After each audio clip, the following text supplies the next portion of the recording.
Dan Kasper Show. Yes, sir. Yes, sir. It's the show that features serious, thought-provoking sports talk and insightful sports commentary. You knew it. In other words, it's the show where they all talk a crap load about sports. Let's go for it. Now let's introduce your host, a man who lives and breathes and has a passion for sports. A man who breaks everything down in the sports world and gives you everything you need to know. Plus a bunch of stuff you probably don't need, but you'll still enjoy it. You can't handle the truth. Here is your host, Dan Kasper. Prime time. Prime time.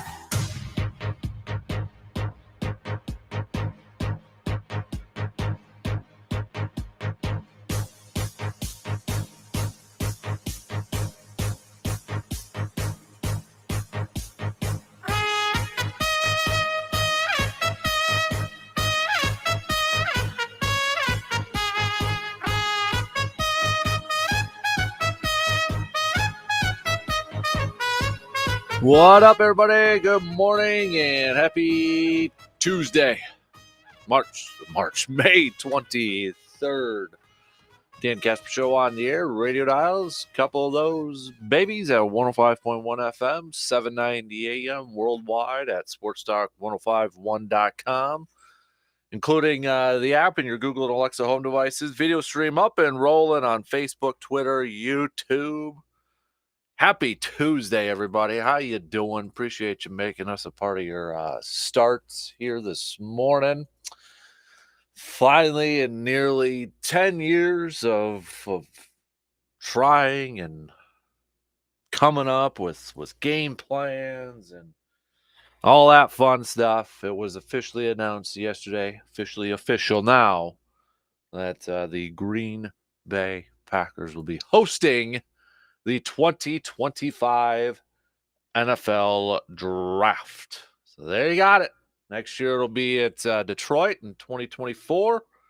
And then the year after that, 2025. So we've got just under 2 years. Because, well, draft was last month. So, but nonetheless, it became official yesterday at the NFL owners meeting. It's not too far from us, just across the border to the west of us in Minnesota there. So it's actually happening.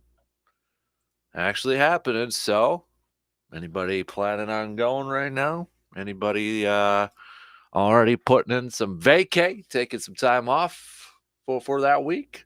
Seems like a lot of at least Packers fans, Wisconsin fans are geeked up about it. I know there's some party poopers from the national media that were on Twitter and social media kind of putting a Debbie Downer on the whole thing because they don't think a quote smaller town like Green Bay can host something like the NFL draft. So they're trying to put a poo-poo party all over the thing. But let's show them, Scotty. Let's show them how we do it here in Wisconsin, right? I'm geeked, pumped. Anybody who's listened to this program for the longest time, maybe you've listened to Brandon and I talk about it.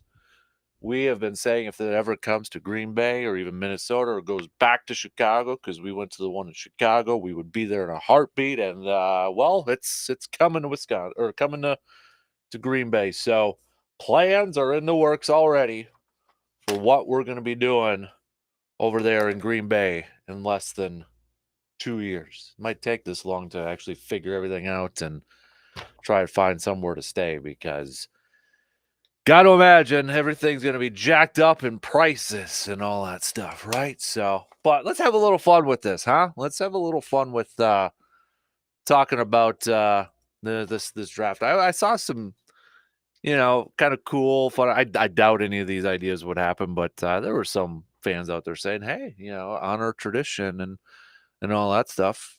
Any of the prospects who are at the draft should ride bikes up to the stage like Packers do in the, training camp, that sort of thing, or maybe go sledding down Arians Hill, whatever, you have to put some fake snow on there or something like that. But I doubt they would do anything like that. But hey, I'm open to anything out there. So, but, with the draft coming to Green Bay, this is going to give the opportunity for a lot of people who who normally wouldn't be able to probably attend the draft, whether maybe they didn't have a chance to go. Maybe you didn't have a chance to go. The first couple of years it was in Chicago. I know we had a couple listeners who went out to Vegas. Was that not this one, but the year before? But this will give an opportunity for people to head on over, take 29 over, 3 hours away, and kind of experience the NFL draft.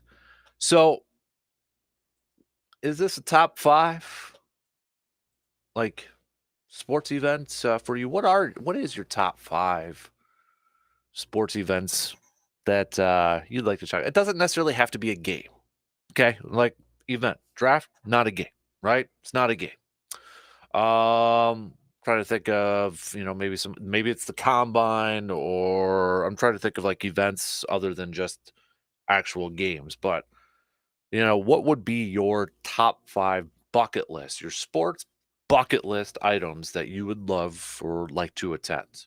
Or maybe, how about this? Maybe it's even going like to the Baseball Hall of Fame, Football Hall of Fame. I think we had a listener a few months ago. They had like a guys trip over there or something like that. That's definitely on my list, is checking out some of the Hall of Fames and such. But what is your sports bucket list? Again, it doesn't just have to be a game. It doesn't have to be like, well, attending the Super Bowl, or, going to Soldier Field during a Packers-Bears game. It could be anything. It could be going to camp. It could be going to Cooperstown. It could be going to the draft. It could be going Augusta National, wherever. Maybe it's just to check it out. It doesn't have to be during the Masters, but maybe it's just checking it out.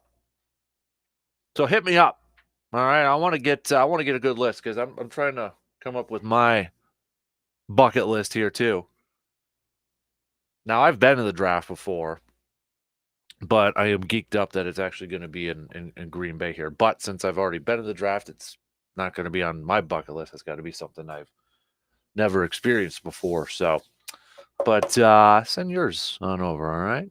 715-830-1912 on that Shoe Doctors bullpen line, or hit me up on Twitter, DAN, at DANKASPER. Facebook.com/Kasper Sports. You can hit me up there too. Other things to come from the first day of the NFL owners meetings. You have the Super Bowl that was awarded, Super Bowl 60 to San Francisco, Levi Stadium there. But also, the NFL owners did approve a modified proposal for flexing Thursday night football games. Now, according to this, we'll see how strict they are, but it does say the resolution comes with strict requirements. Thursday games can only be flexed between weeks 13 and 17 with a 4-week notice required. Only 2 Thursday night games can be flexed per year, and the resolution notes that the flexible scheduling for Thursday night football is on a, quote, trial basis. So, 4 weeks in advance, a lot could change. And that's almost a quarter of the season, right? So, it's not going to be one of those like Sunday and then a few days later it gets changed up. Because the biggest argument against it, which was by Giants co-owner John Mara, said, from a fan perspective, fans traveling to games, how it can kind of put a wrench in their travel plans. So there were 8 teams to vote against it, including the Giants, but also the Packers voted against it. Bears voted against it. Steelers voted against it. Bengals voted against it amongst those teams. So a little bit of a change. I'll be curious to see how much it actually gets enforced, especially since it requires a 4-week notice. Because again, a lot of stuff can change at that point. Back end of the season too. So we'll see, but that got approved. And something I kind of thought after we witnessed it in the NFC Championship game, The NFL owners did pass a proposal to allow teams to have a third quarterback active on game days without having to use a roster spot. So the emergency quarterback rule kind of going back into play, which I don't think anybody's too surprised after what we saw with the 49ers and that Eagles NFC Championship game. But clubs now will be allowed to dress an emergency quarterback. The hope is viewers will avoid watching. This is from NFL.com too. The hope is viewers will avoid watching such a disaster again. All right. Calling it for what it is. I like it. Not holding back there. So, all right. I think today, at least today or tomorrow, because tomorrow is the last day, we should, if anybody's curious about it, should find out who's going to be on Hard Knocks this year. I know we were kind of throwing out, could it be the Jets? I think the Bears were another team that was eligible for it. Washington was eligible for it. I think the majority, probably, if you asked across the nation or fan bases, would like to see the Jets, but I think that should be announced either today or tomorrow. But regardless, I'll sticking with the little football in green and gold. Day 2 of OTAs, it was pretty quiet yesterday. We didn't see anything, from the team putting out anything. But today is an open practice for media. We'll have locker room access. Matt LaFleur also will be chatting with the local media. So for some of those members, this will be the first time to see kind of this whole team together. Jordan Love at the helm, rookies incorporated with the veterans, with the current team, and that sort of thing. So be kind of our first glimpse of what this 2023 Packers team will look like. So also on the game plan here this morning, at least we got a little bit of that to chat about in the draft coming to Green Bay, because last night's Brewers game was just, it was a train wreck. 12-2 victory for Houston last night. Corbin Burns struggling, giving up 4 home runs, which little nugget he's never given up 4 home runs in a game, which kind of surprised me a little bit, because remember his second year when it just seemed like he was giving up a home run every other pitch. The dude was just struggling. But according to Brewers.com, the first time he's given up 4 home runs. He went 5 innings, 5 earned runs, 5 Ks, a couple walks issued, and it was rough. It was a little rough last night for the Crew. So they fall. They're now tied with the Pirates for first place in the NL Central. Brewers will try to do it again tonight. Well, hopefully not try to do it again tonight, but hopefully they'll bounce back tonight. Colin Ray getting brought back, and we'll get the start for the Crew tonight, looking for his first win of the season. And then Adrian Hauser, as we know, getting the start tomorrow. Eric Lauer has been sent to the injured list in a move yesterday announced by the team. They're calling it a right shoulder impingement. Lauer says he's had a small lingering issue in his right non-thrown shoulder for several years. He thought he'd be able to work through it, but this is the first time it's gotten worse. He said it's not your throwing shoulder. It's not something that you would expect to be cranked on a lot, but it's just continuously gotten worse and worse. And it's gotten to a point where all the mechanical things are right. Everything that we've been searching through and trying to make right is right. And I'm still not feeling like I'm throwing like myself. Could be one of those. How many times have we seen it in baseball? Sending a guy down for a little bit of spending some time on the IL. And it might be just more of like kind of a mental break sort of thing too. But Brewers sending another starting pitcher to the injured list. So we'll see how this is all going to shake out in the time coming for the Brewers. But, man, definitely trending downward right now for Green Bay. Elsewhere, hey, Nuggets swept the Lakers, so the Nuggets moving to the NBA Finals. Tonight, we'll see if the Heat can sweep the Celtics to join the Nuggets in the NBA Finals.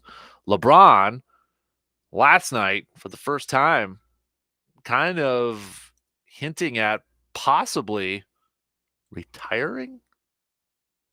Yeah, following a news conference, or during his press conference, kind of insinuated that he's got to think about his future, potentially walking away.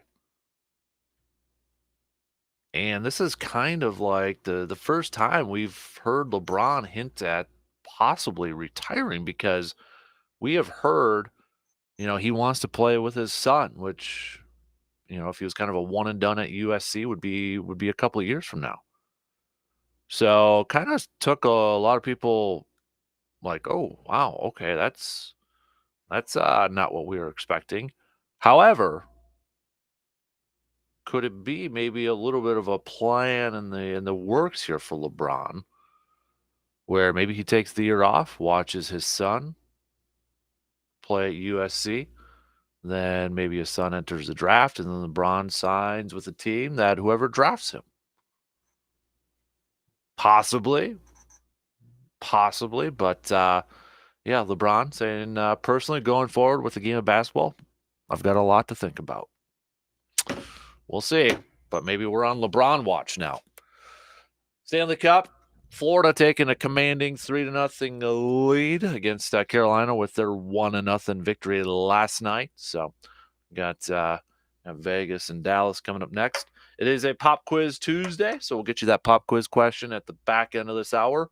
We'll begin our express updates. General Manager Sammy will be stopping by at 8:05, opening day less than a week away. We've got Sports Talk Night coming up a week from Friday. Hopefully we'll see you all there. So, and it is a Grind My Gears Tuesday, so what's grinding your gears? Let us know by hitting us up on that Shoe Doctors bullpen line with a quick text at 715-830-1912.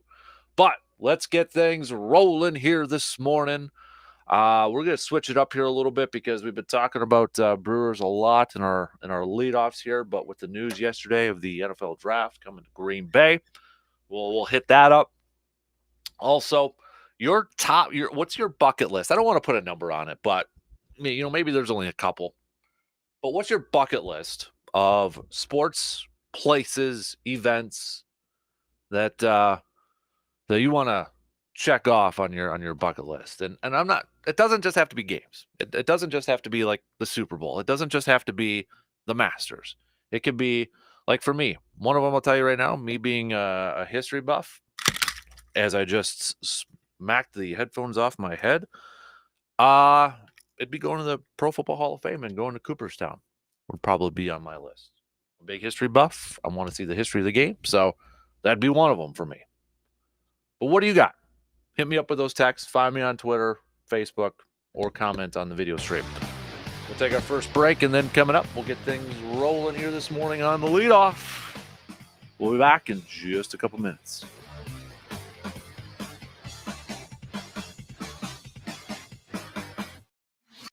Got a take on today's topics but can't call in? Then hit us up on Facebook, Twitter, or the text line and let your fingers do the talking.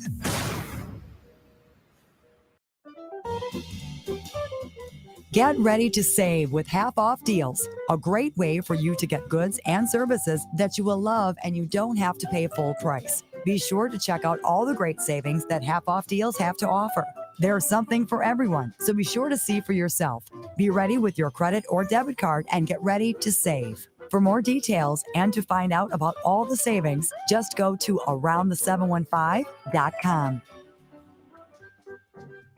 America is kept safe because the Army National Guard responds, protects, and supports our nation when it needs them most. From fighting wildfires with air support, helping civilians in flooded neighborhoods, to delivering food and supplies to those who have lost everything, The Army National Guard always responds when disaster strikes. The Army National Guard also trains to be ever vigilant against threats, foreign and domestic. They protect our skies with missile defense weaponry. They secure our information, communications, and infrastructure with cybersecurity. And they protect us against chemical, biological, and radiological hazards with the civilian support team. The Army National Guard also stands ready to deploy and provide support for conflicts or humanitarian missions abroad.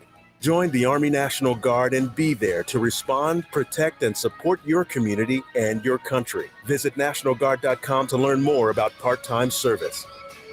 Sponsored by the Wisconsin Army National Guard. Aired by the Wisconsin Broadcasters Association and this station. The brands you trust, prices you'll like, the service you'll love every time you buy. Appliances for your home at Amundsen. More brands, more savings. Get more options in May at Amundsen's Appliance. Dishwashers starting at $4.99. Stainless steel French door refrigerators from $14.99. These appliances are in stock and ready for delivery. Make it easy. Come to Amundsen's Appliance in Rice Lake, Eau Claire, Chippewa Falls, and Hayward. Or shop us online at Amundson'sAppliance.com. Amundsen. What's the special today? Well, I've got half-price geofencing with a side of SEO, double bubble on all PPC, and 50% off all OTT CTV contracts. Sound familiar when you were looking for marketing options? Are vendors selling you their tactics rather than your solutions? Then let the marketing mixologists at Midwest Family Eau Claire come to the rescue. Midwest Family Eau Claire isn't about hitting their sales quotas. They're about helping you hit yours. Go to MidwestFamilyEauClaire.com today and find out how their integrated marketing solutions make just the right marketing cocktail for you. MidwestFamilyEauClaire.com. Price, quality, customer service. That's the big three I look for when I'm looking to get a big project done. And sometimes it can be hard to find all those three in one place. But when it comes to replacing your flooring, one place hits all three of my marks. Carpet City Flooring Center in Eau Claire. They hit the pricing mark because they will match or beat the competition if you happen to find a better deal elsewhere. Quality is pretty easy because they have all the best and top-of-the-line flooring options that you could ask for. They carry the best brands in carpet, tile, luxury vinyl, and more. And customer service. I could talk to you throughout this entire commercial about their customer service. It's easily one of the best, most courteous, helpful, and friendly staffs you could work with. They're with you through every step of the process, from finding the floor that fits your budget and what looks good and works best in your home or office. Taking on big projects can be a little nervous to think about, but when it comes to replacing your flooring, that nervousness goes away with the help from Carpet City Flooring Center in Eau Claire. Just visit them today at 3109 East Hamilton Avenue in Eau Claire and see for yourself. Have you ever thought about learning in a different kind of classroom? CVTC's 16 apprenticeship opportunities combine on-the-job training with industry experts and classroom instruction to prepare you for a successful career. Achieve your goals and sharpen your skills as you get paid to learn in the field. Start building the career of your dreams today with an apprenticeship program through CVTC and be the future of your industry. Learn more at cvtc.edu/apprenticeships. Get ready for Memorial Day weekend with 11% off everything at Menards. Get grilling with an 8-pound bag of hardwood lump charcoal, just $5.99 after rebate. Light up your outdoor space with a bamboo torch and citronella fuel, just $4.99 each after rebate. And finally, relax in a patriotic quad chair, only $12.99 after 11% off. Good to May 29th. Savings are mail-in rebate. Some exclusions apply. See store for details on all the great Memorial Day deals. Save big money at Menards. He may not be the smartest sports talk host, but darn it, he gives 110% every time. Now here's your host, Dan Kasper.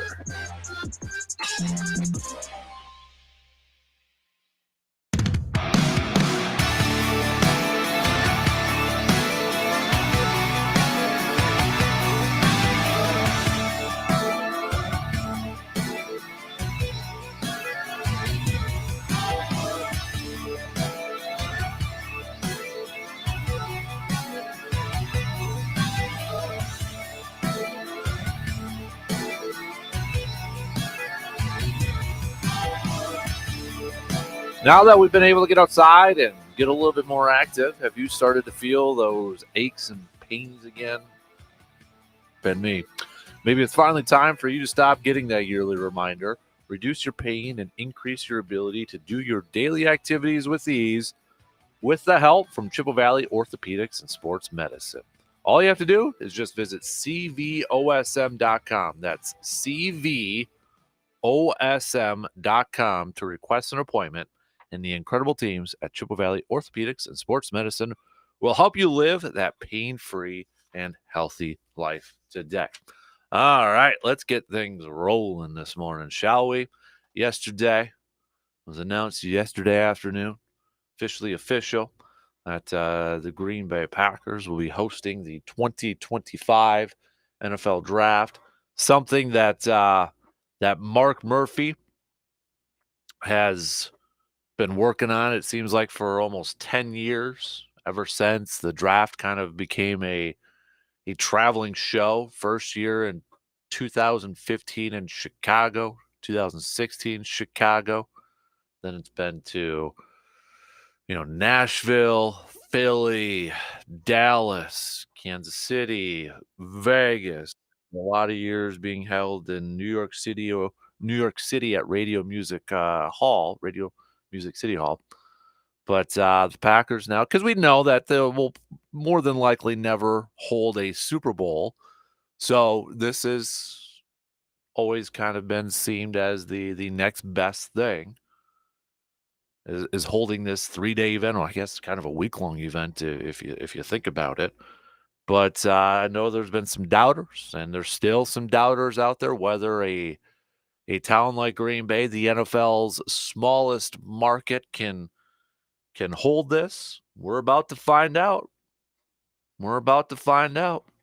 Roger Goodell yesterday saying the draft has become a prominent offseason event hosted in different cities with spectacular locations across the country, and we are excited to work with the Packers and Discover Green Bay to bring the 2025 NFL Draft to Green Bay, an iconic Lambeau Field.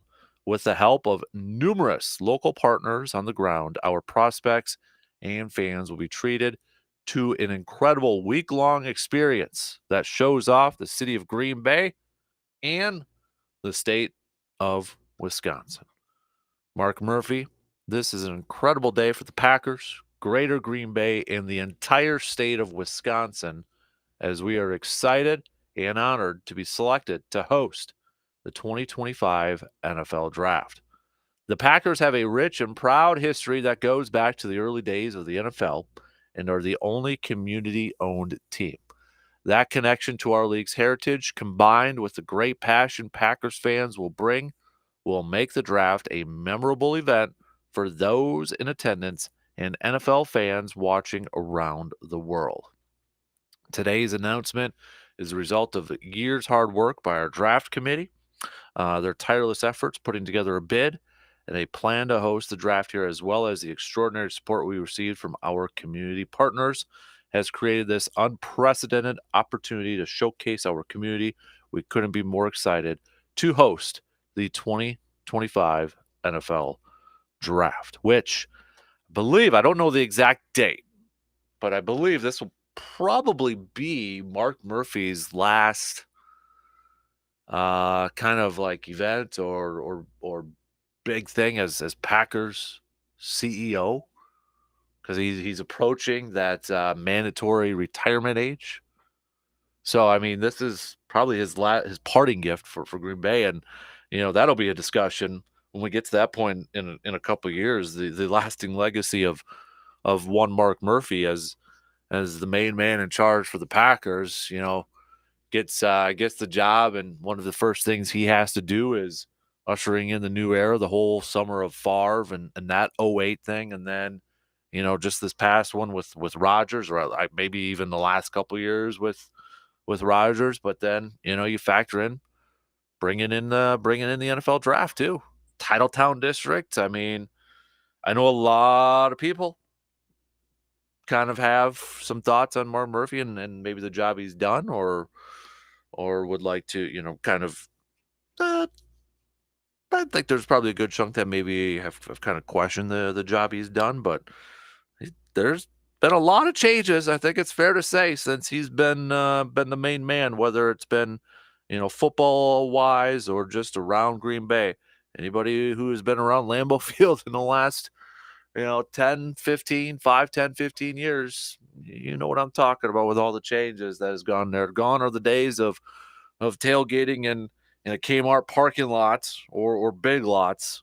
That ain't that. Those are gone. Good memories. I love tailgating in the Kmart parking lot back in the day. Now it's a football field and all those other events, Aryan Tales. It's completely different over there, and it looks awesome too. And it's looked tremendous. I know Myron Construction doing a fantastic job with a lot of that stuff over there too. So, but nonetheless, back to the draft. So it's happening. It's coming. I know there's been some, and this is kind of my, I'll tell you right now, this has kind of been my grind my gears for my Tuesday. All right. So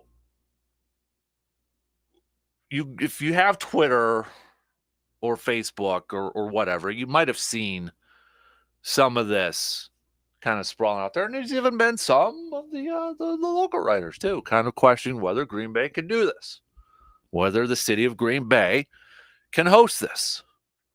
Do they have the infrastructure? Do they have the ability to do this? Smallest market of all the NFL teams. There's some doubts. There's even some that have gone out there saying, I'm just not flat out coming. I don't want to deal with having to go to a smaller market. And there's even been some people literally saying, I don't want to drive around. Okay. That's your issue. That's, whatever. I can't help you. But let's just wait and see how this goes, okay? I get it. It's a smaller market team. It's the hotel issue. Do they have enough rooming for everybody? You do factor in the whole, Fox Valley. You could factor in Milwaukee and that. And I get it. If you stay in Milwaukee, well, where's the parking for, having, going up to the draft and that sort of thing.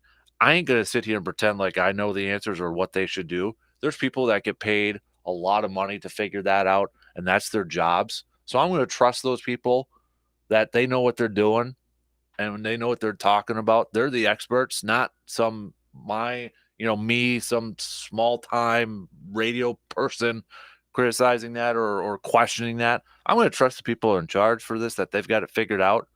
And I think obviously Green Bay presented a plan that pacified the majority of NFL owners and pacified the NFL. Like, yeah, we can do this in Green Bay.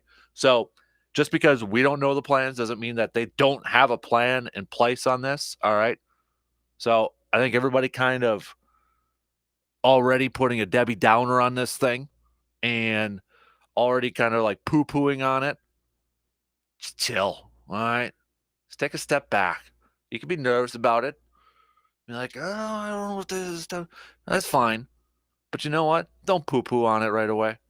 Let the experts figure this thing out. They got a plan. They got some time. I'm sure there's going to be more stuff. They got a year and a little less than 2 years.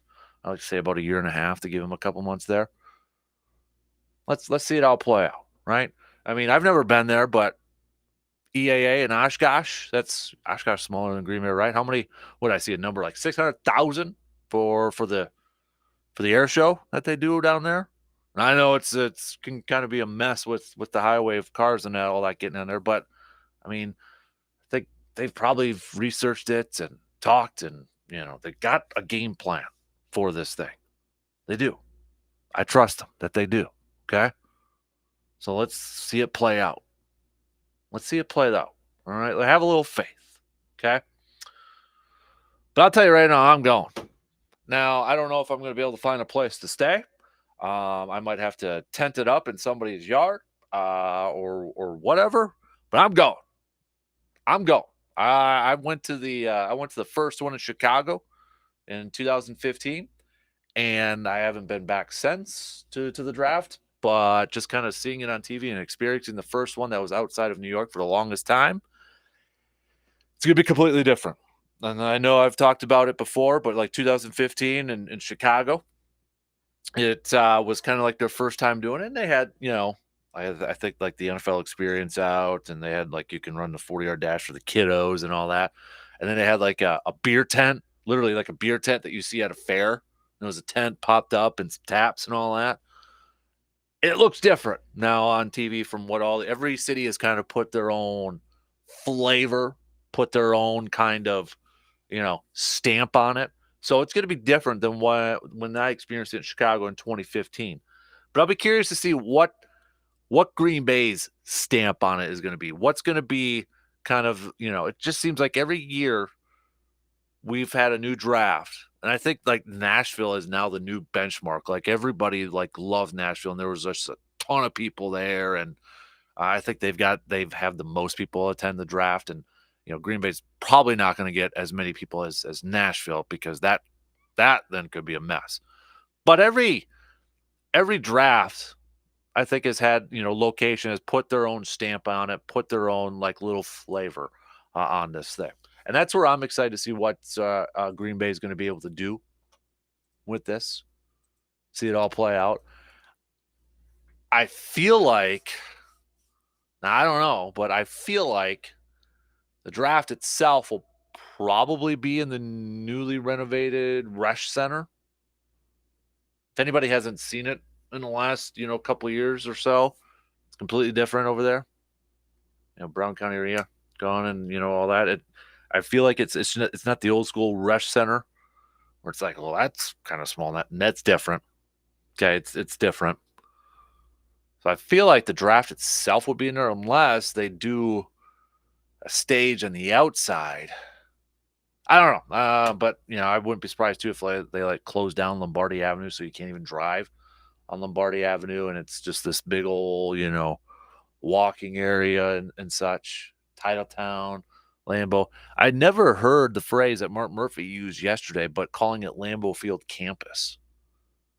I've never heard that phrase used before. Maybe I could have completely missed it.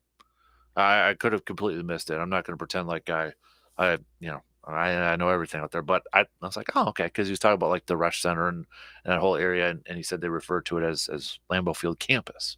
Kind of like that. I kind of like that naming on there. But I'm excited. I'm going. I'm hoping we can do the show from there, at least a couple days, maybe the first round on Thursday, and then, doing it on Friday morning too. I'm excited. And I'm going. Even though I've kind of knocked off a draft off my bucket list, a draft being in Green Bay, I think that's easily worthy of adding it on to my bucket list again to go over there. I know a lot of you have chimed in, either whether it's been this morning or over the last, while now, saying if it ever goes to Green Bay, you're going. I know a lot of people have already reached out to me. My phone was blowing up before T-ball last night, asking if I was going or what's the plan. Are you doing shows? You're going to be doing this? And I'm like, I got to take a break here. Let me just get my breath here. And yeah, we got a little under 2 years to figure this out, but everybody's geeked up. Everybody's excited about this thing, and I love it. Let's go. I can't wait. I can't wait to check it out. Yeah, prices are going to skyrocket for rooming and board. Rooming and board. Do they still say that? Hotels or Airbnbs or whatever. I mean, you can't even like book out hotels this far in advance at this point. Maybe some will kind of start to open it up and they will increase those prices. So, I mean, you're going to be paying a lot of money unless you can get a good deal somewhere, but I'm excited, and I hope a lot of Packers fans are excited. And I hope if you have the opportunity that you will go and check it out. If you're a sports fan, if you're a football fan, if you're a Packers fan, I hope that if you have the opportunity to go check it out, I hope you do. It's a unique event. I might be partial to this because I'm a huge draft fan. I love the NFL draft. It's one of my favorite events in the calendar year. I'm going to check it out. I mean, it's already signed, sealed, delivered. I'm going. Hopefully I can do some shows from there. Hopefully we'll be close to Lambeau. I've got a couple years to game plan this thing. But I hope that a lot of you are able to check it out, whether it is the first round or maybe it's the Friday of day 2 or maybe it's Saturday for the last, few rounds. It doesn't matter. Kind of being able to experience this because, as a kid, growing up and watching a draft, it's like, I'm not going to go to New York City. I'm never going to be able to go to Radio City Hall or whatever they call it over there. And now the fact that it's actually on, kind of a circuit, taking a draft on the road, and it's going to be held at your favorite team's place within your state. I hope you take advantage of that, and I hope you're able to check it out. Just to say that, yeah, I went to one.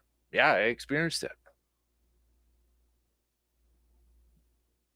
I mean, come on, and it's Wisconsin. We know how to do it right. You know what I mean? Midwest nice and all that. We know how to do it right. Let's fire up the grills. I love what Paulie Paps, you hear him on the DP show from 9 to 11 here, but he was exactly right. It's not going to happen this way. If it could happen this way, I would absolutely love it. But he had tweeted out yesterday, skip looking for hotels or rentals, roll to Green Bay in an RV and set up shop in the parking lot for 4 days. Heck yes. I would be all about that if we could do that. This is now when we need the mobile man cave. We need the mobile man cave before the 2025 NFL draft. We need to roll that thing up in Green Bay. Now we've got the deadline set. We got to figure this thing out. Paulie is exactly right. This is, if we wanted to put our own little stamp and flair on this, it would never happen because the NFL wouldn't allow this to happen, I don't think. We're rolling up and we're tailgating and we're spending the night and in the parking lots, and we got our RVs and our campers, our ambulances that are decked out in green and gold stuff.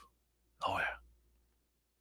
And, I mean, I think there's going to be a good chunk of fan bases from all across the country, all across the world that are going to be coming into Green Bay. 2015, I know Chicago's a little bit different, but, when I was at the draft in 15 in Chicago with Brandon, we kind of had a little game that we were playing like, okay, can we find a fan for every single team? Like, can we find people that traveled to the draft that represent every single team? And I believe we did. Like, the ones we were a little bit nervous about was Jaguars, but actually we found a few. I think they were wearing their Maurice Jones-Drew jerseys. I think the first ones we ran into were actually Cleveland fans. I think the wife was a Browns fan and the husband was a Steelers fan. I'd have to ask Brandon. But well represented. I think, we found fans and we talked to fans from every single team. Chicago's a little different. Green Bay is going to be more unique. Let's do it up. I cannot wait. Feels like it should be next year, and I'm trying to, okay, we got a little bit yet, man. Got a little bit. Let's tone it down. Let's try not to get too excited, but hopefully our plans kind of fall into place here. So, all right. We got to take a quick break, and then we'll finish up the first hour. Packers OTAs. We're going to get a first glimpse of this team today. We'll hit that up. 180!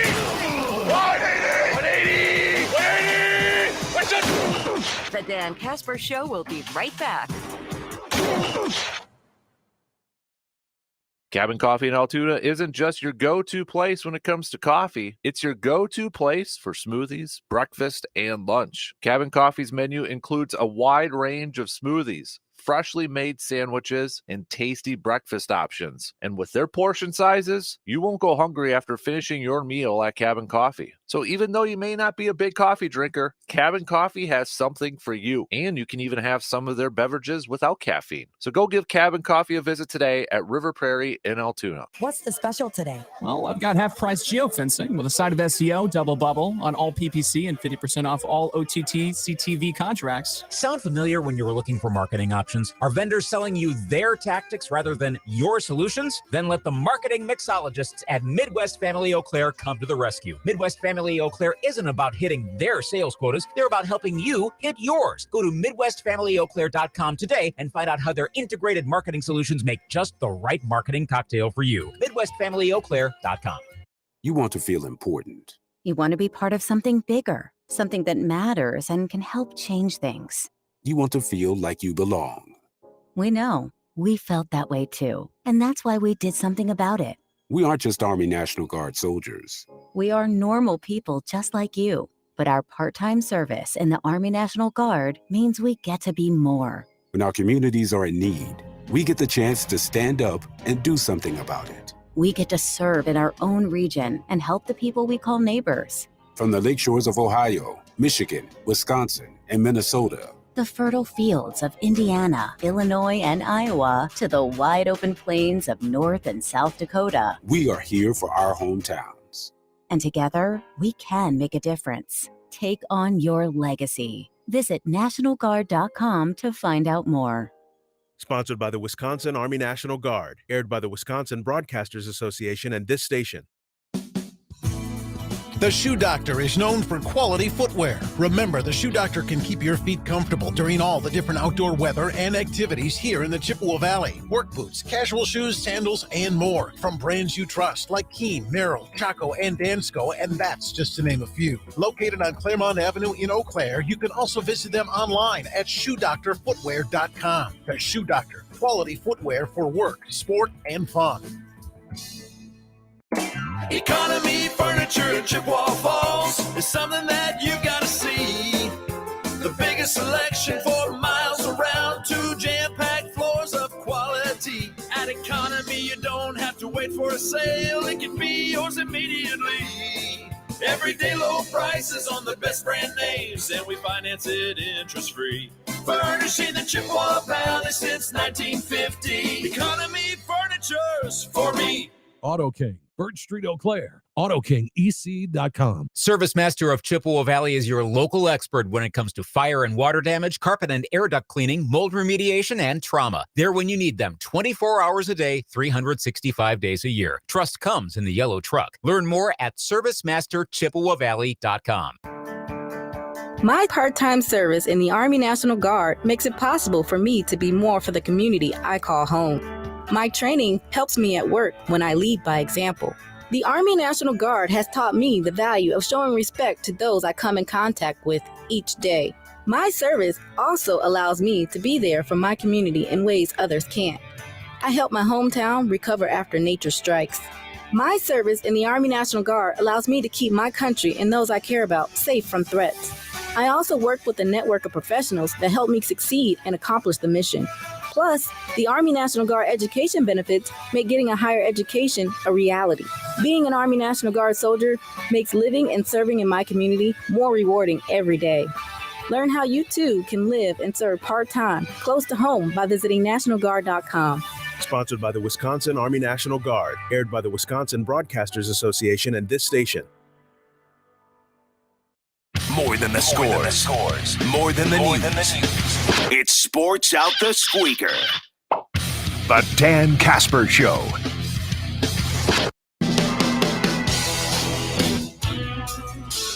If you haven't visited sportstalk1051.com in a while, you're missing out on a lot of stuff. You can sign up your 2-person team early bird registration for the Kasper Classic. Those are going quick, by the way. So we open up a few spots if you want to get your teams in, either for the 10 a.m. tee time or the 1 p.m. tee time, especially the 10 a.m. one. You want to get your team in, you better hurry up because those ones are going quick. Also, we got another Brewers boss, Brewers Cubs, July 6th, 4th of July week. Get that link by visiting sportstalk1051.com. What do we got here? Kasper, have you ever thought about doing like an advice segment once a week on the show? Maybe. I don't know if anybody would want to listen to my advice. I got a lot to say at nearly 37 years on this earth of ours. You might be the only one. What's bugging you? Let me know. Maybe I can help you out here. I got a lot of advice I can give you. All right, hit me up. Hit me back with the text. In regard to the draft, do you think part of this is maybe the NFL giving Green Bay a dress rehearsal to see if they could find a way to hold the Super Bowl? I don't know. I don't think a Super Bowl is ever coming to Green Bay. I know they did the one in New York. Was that Super Bowl 48? Whatever one it was with Seattle when they dominated Denver. And they got lucky with the temperature-wise. I think it was like 50 for New York. during that time. But, just spending the week when it was in Minnesota a few years ago, there were so many, and this was a game that was inside, but there were so many outsiders, NFL people, writers, media that were complaining about the weather. The game was inside. The events were inside. Radio Row was at Mall of America, which that thing they could have probably adjust a little bit, make it a little bit more spacious. But there were so many people complaining about the weather that I hope a Super Bowl comes back to Minnesota. I don't think it. I don't know. I have my doubts. So, I mean, and plus you're seeing teams now with their new stadiums coming, they're going to be building those roofs or retractable roofs so they can hold a Super Bowl. Tennessee is going to be doing that. So you're going to add Tennessee into the rotation. If Chicago builds a new one with a roof, you're going to add Chicago, to that rotation. So, no, I don't think a Super Bowl will ever come to Green Bay. I don't see that happening. And I think that's part why, they probably got the draft too, because this is their next best option. That's what they can host. So if they do a good job, maybe Green Bay can host another one. We'll see. So, all right. Bucket lists. What's on some of your sports bucket list items out there? Where did we got? I would love to. Okay, a lot of you say in the draft. I'm just kind of going through because we got quite a few texts on this and messages. A lot of you are saying the draft. A couple of you also putting on there, just going to the Super Bowl. I also got a few of you saying checking out Augusta National. All right. Kind of the same ones on there. You got some Hall of Fames on there. Negro Baseball Hall of Fame. That's a good one. Or museum, I should say. That's a good one on there, too. So, yeah, got kind of a lot of common picks on here. Or I should say a lot of everybody's kind of picking the same things on here. So, but if you got something unique or maybe a little different, hit me up with that text on that Shoe Doctors Bullpen line, all right? 715-830-1912. Coming up next hour, we'll hit up a little Brewers chats. Brewers getting annihilated by the Houston Astros last night, so we'll hit that up. Plus, we'll begin our Eau Claire Express updates. General Manager Sammy will be stopping in at just past 8 o'clock here this morning. Finishing up the first hour with Morgan. Good morning, Morgan. A little drafty in here. Yeah. How excited were you? I kind of knew it. I knew it was coming, but now that it's official, Yeah. it's Like rumor mill rumblings versus actually verified, then you feel like you can amp up excitement without disappointment looming. Mhm. So wheels in motion for you to go. Yes, I'm on Plan B right now. Okay, good. Of how many? As many as it takes. Okay, all the way through the alphabet. You're going to drop down all Plan those. A fell through. We're on Plan B right now. Is Plan A a secret? Can we know? I'm just trying to find a place right now. Okay. I'm giving away secrets right now. So They're going to be booking out to Wausau probably for rooms. That's Green Bay is not necessarily fixed to. I've got some boys, plans. 300,000 people coming into town. But now the bigger question Well, is. I mean, EAA does it. Gosh. Yeah. With the air show. Yeah, that's true. I think somebody said it's like 600,000 people come through that thing. That's a good point. Yeah, and they're not necessarily a big place either. So, yeah, they'll have to follow that template. What about this, though? Because you got your Venn diagram. Draft day is kind of like the derby of football when it comes to the outfits and all that kind of thing and people doing that. Are you going to now get your fashion? No. Oh, come on. I've been to the draft before. Oh, I didn't know that. I went to the first one in Chicago. What's it like? Tell people like me that haven't been able to go. So this was the first time they moved it. Or it was part of their, like, I guess, tour or whatever you want to call it now. And I think the reason they started this was because it was a scheduling conflict at Radio City. So they moved it to Chicago. I don't think they knew exactly what they had because now you see it on TV is completely different. Okay. But like in Chicago, they had their NFL experience, whatever, for the kiddos. Literally a beer tent. Right. And that was pretty much it. So it's really mutated and grown since then. Yes. Well, speaking of the beer tent, why don't you get these two ideas together now? Why don't you go Man Cave Draft Light? Put it on tap. There you go. There's your draft beer for the NFL draft coming to Green Bay. We need a mobile man cave. Yeah, you do a Man Cave. You need one of those like bikes. I want an ambulance. Oh. Like when you go to tailgates and or like a mini motorhome. Mm-hmm.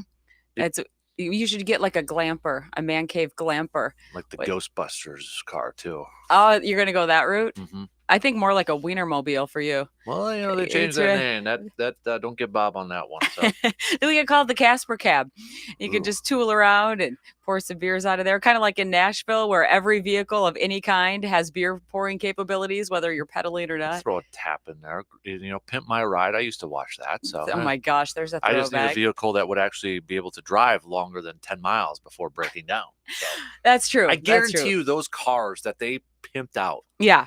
couldn't go down the road for 20 miles. Oh, They- there's they no did way all the they were decor, functional. but They no. weren't long haul vehicles. No, they were 3 or 4 miles, maybe like during a parade or something. Yeah, exactly. Do you have any other guilty shows like from your past that you used to watch? Full House, TGIF, any of the lineup? Jersey Shore. No. You were a Jersey Shore guy? I was right out of college. That's no excuse. Veronica and I would watch it. We lived in Plover. There was nothing to do. I'm still not letting that one pass, guys. What do we think? The situation is not good for you, Casper. Paulie D was the man. All right, Danny K. I guess we got the Jersey Shore fist pump going on. Paulie GTL. D and Vinny. What is it now? Jim Tan Laundry? Is that how it goes? GTL. GTL, baby. WAYY Eau Claire, W286CK Eau Claire, Sports Talk 105.1 and 790 AM. From the 715 Newsroom, it's Morgan McCarthy with your news on Sports Talk 105.1.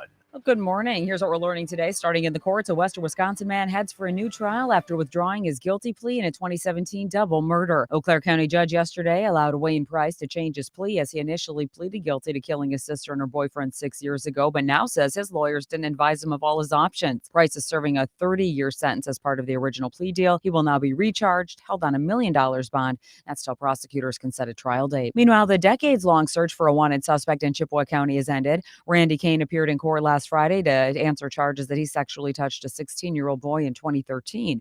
Prosecutors charged him at the time, but Kane then fled to Puerto Rico. He was arrested this spring in the Dominican Republic as prosecutors say he visited the U.S. Embassy there. Kane is being held on $200,000 bond due back in court in Chippewa Falls next month. Let's go out to the woods. Wisconsin's DNR says the state's elk population continues to grow. Wildlife managers say the elk herd in the state should top 500 by this summer. Wisconsin reintroduced elk to the state in 95 with 25 elk and then added 150 more in 2014. Since then, the numbers have only went up. The DNR says the population is healthy enough to sustain an elk hunting season.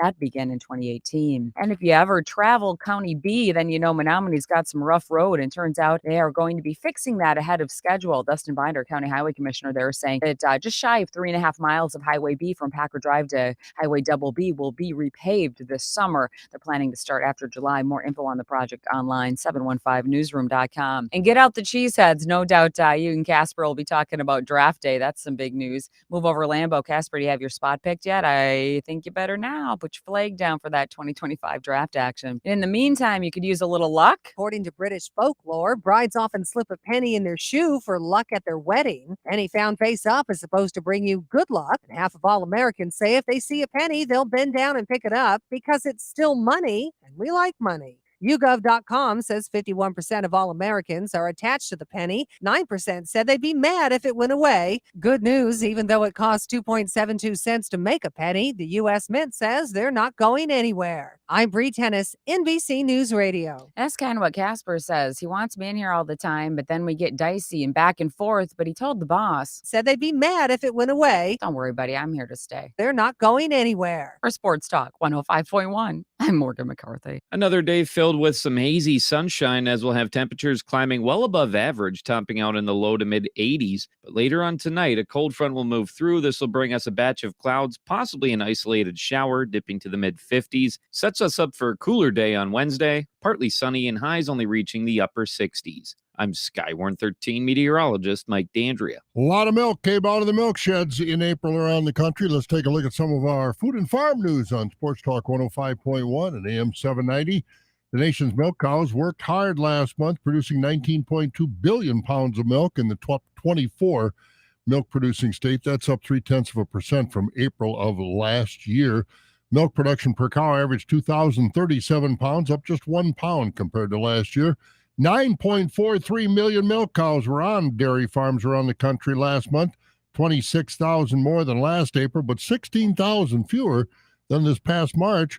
Wisconsin, of course, second in production behind California's 3.5 billion pounds, followed by Idaho, Texas, New York, and Michigan, all states that produced over 1 billion pounds of milk in April. Here in Wisconsin, our cows produced 2.64 billion pounds of milk last month.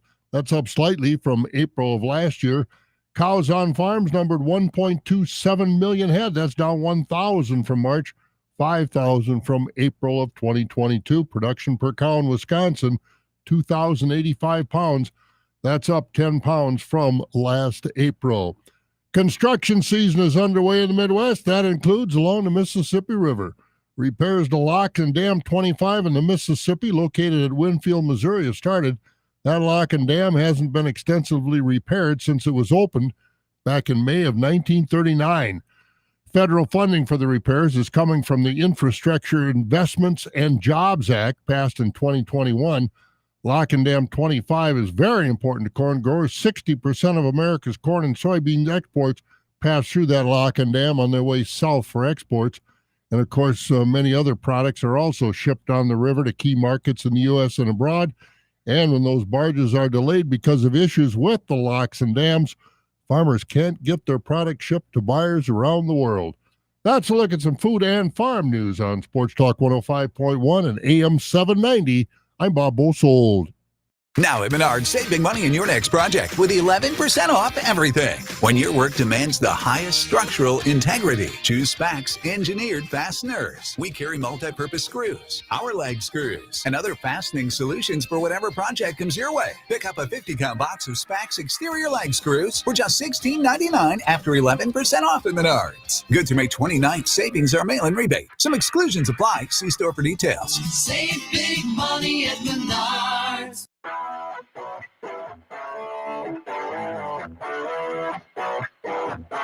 Crank it up.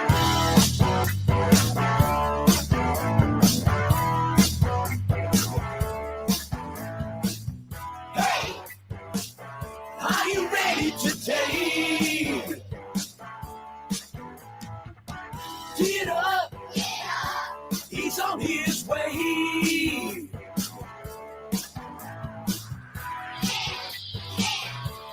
He's our man. The man, the myth, the legend. That's Dan. And now, the Dan Kasper Show. All right, second hour on this Tuesday morning. Happy Tuesday of March. I keep saying March, May 23rd, everybody. Appreciate you tuning in wherever, however you may be tuning in from here. Talked a lot about the draft coming to Green Bay in the first hour. Been looking, asking for your sports bucket list. Doesn't have to be a game. Could be like a Hall of Fame or locale or something like that. But what would it be?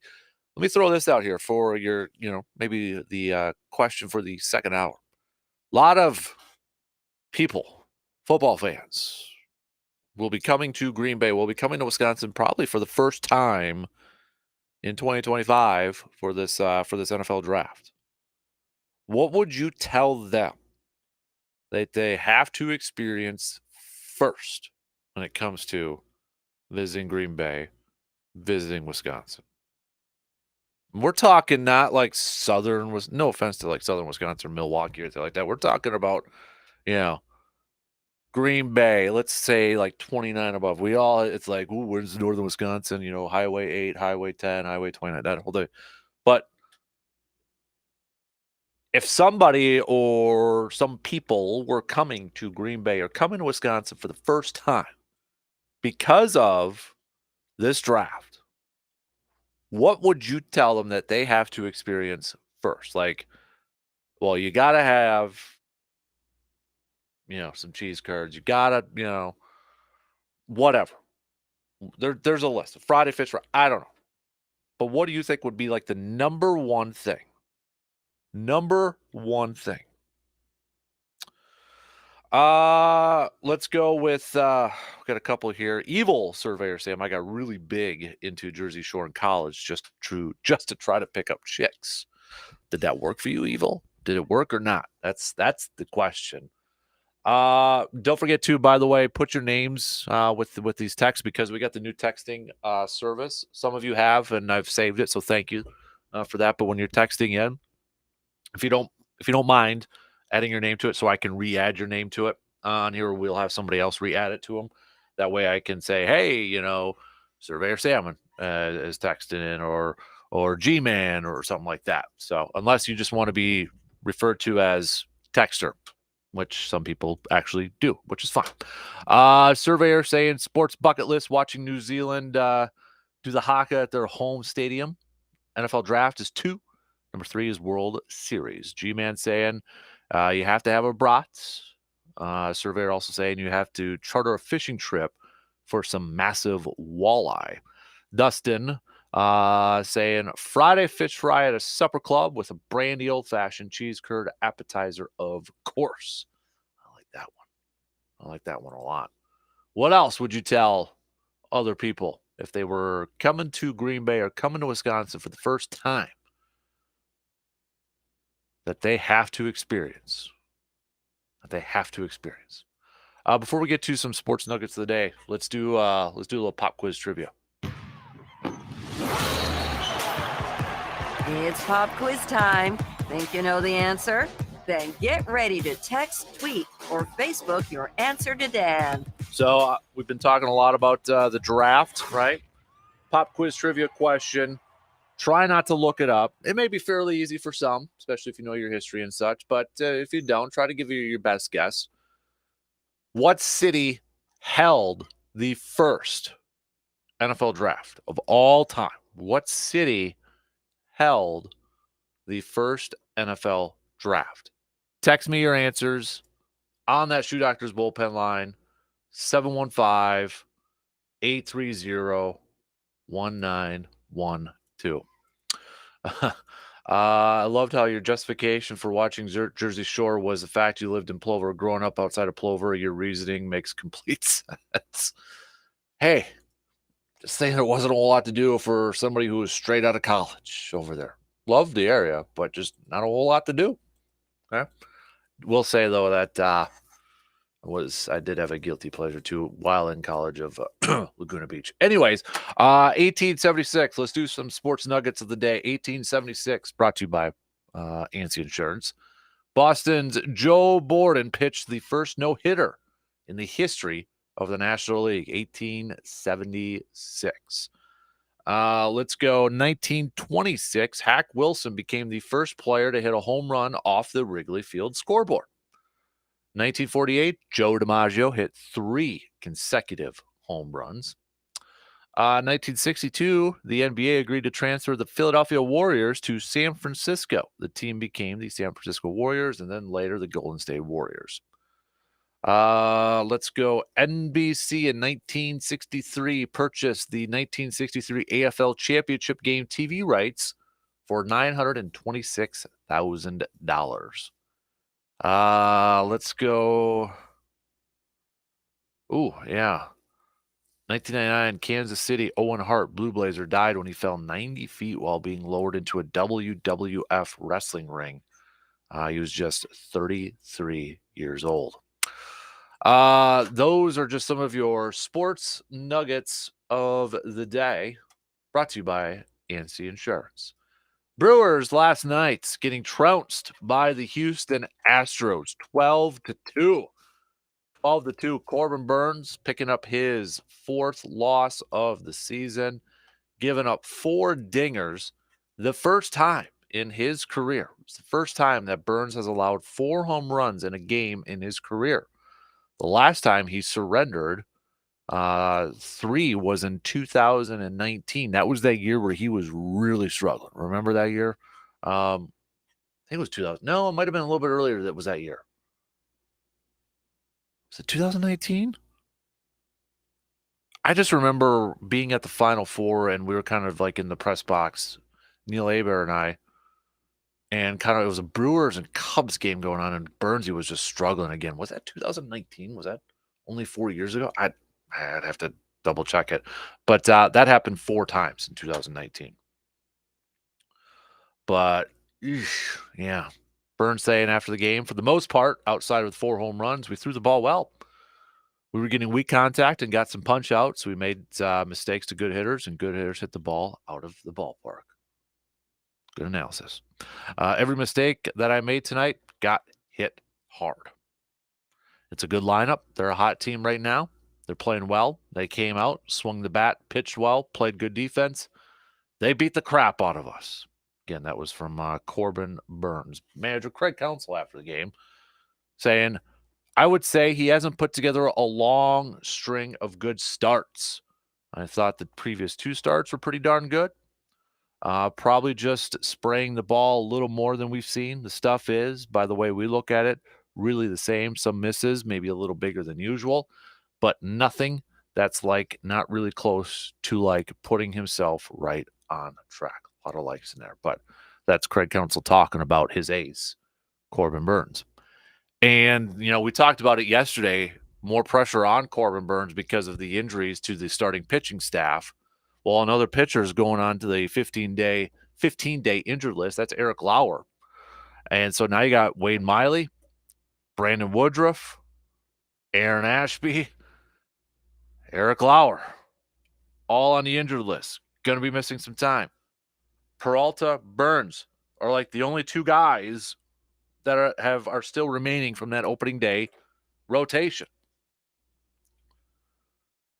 And I know it's not all on Burns. It's not all on Freddie Peralta to pick up the slack. It's everybody. I mean, everybody's got to step up their game right now, including the offense. Got to step it up, man.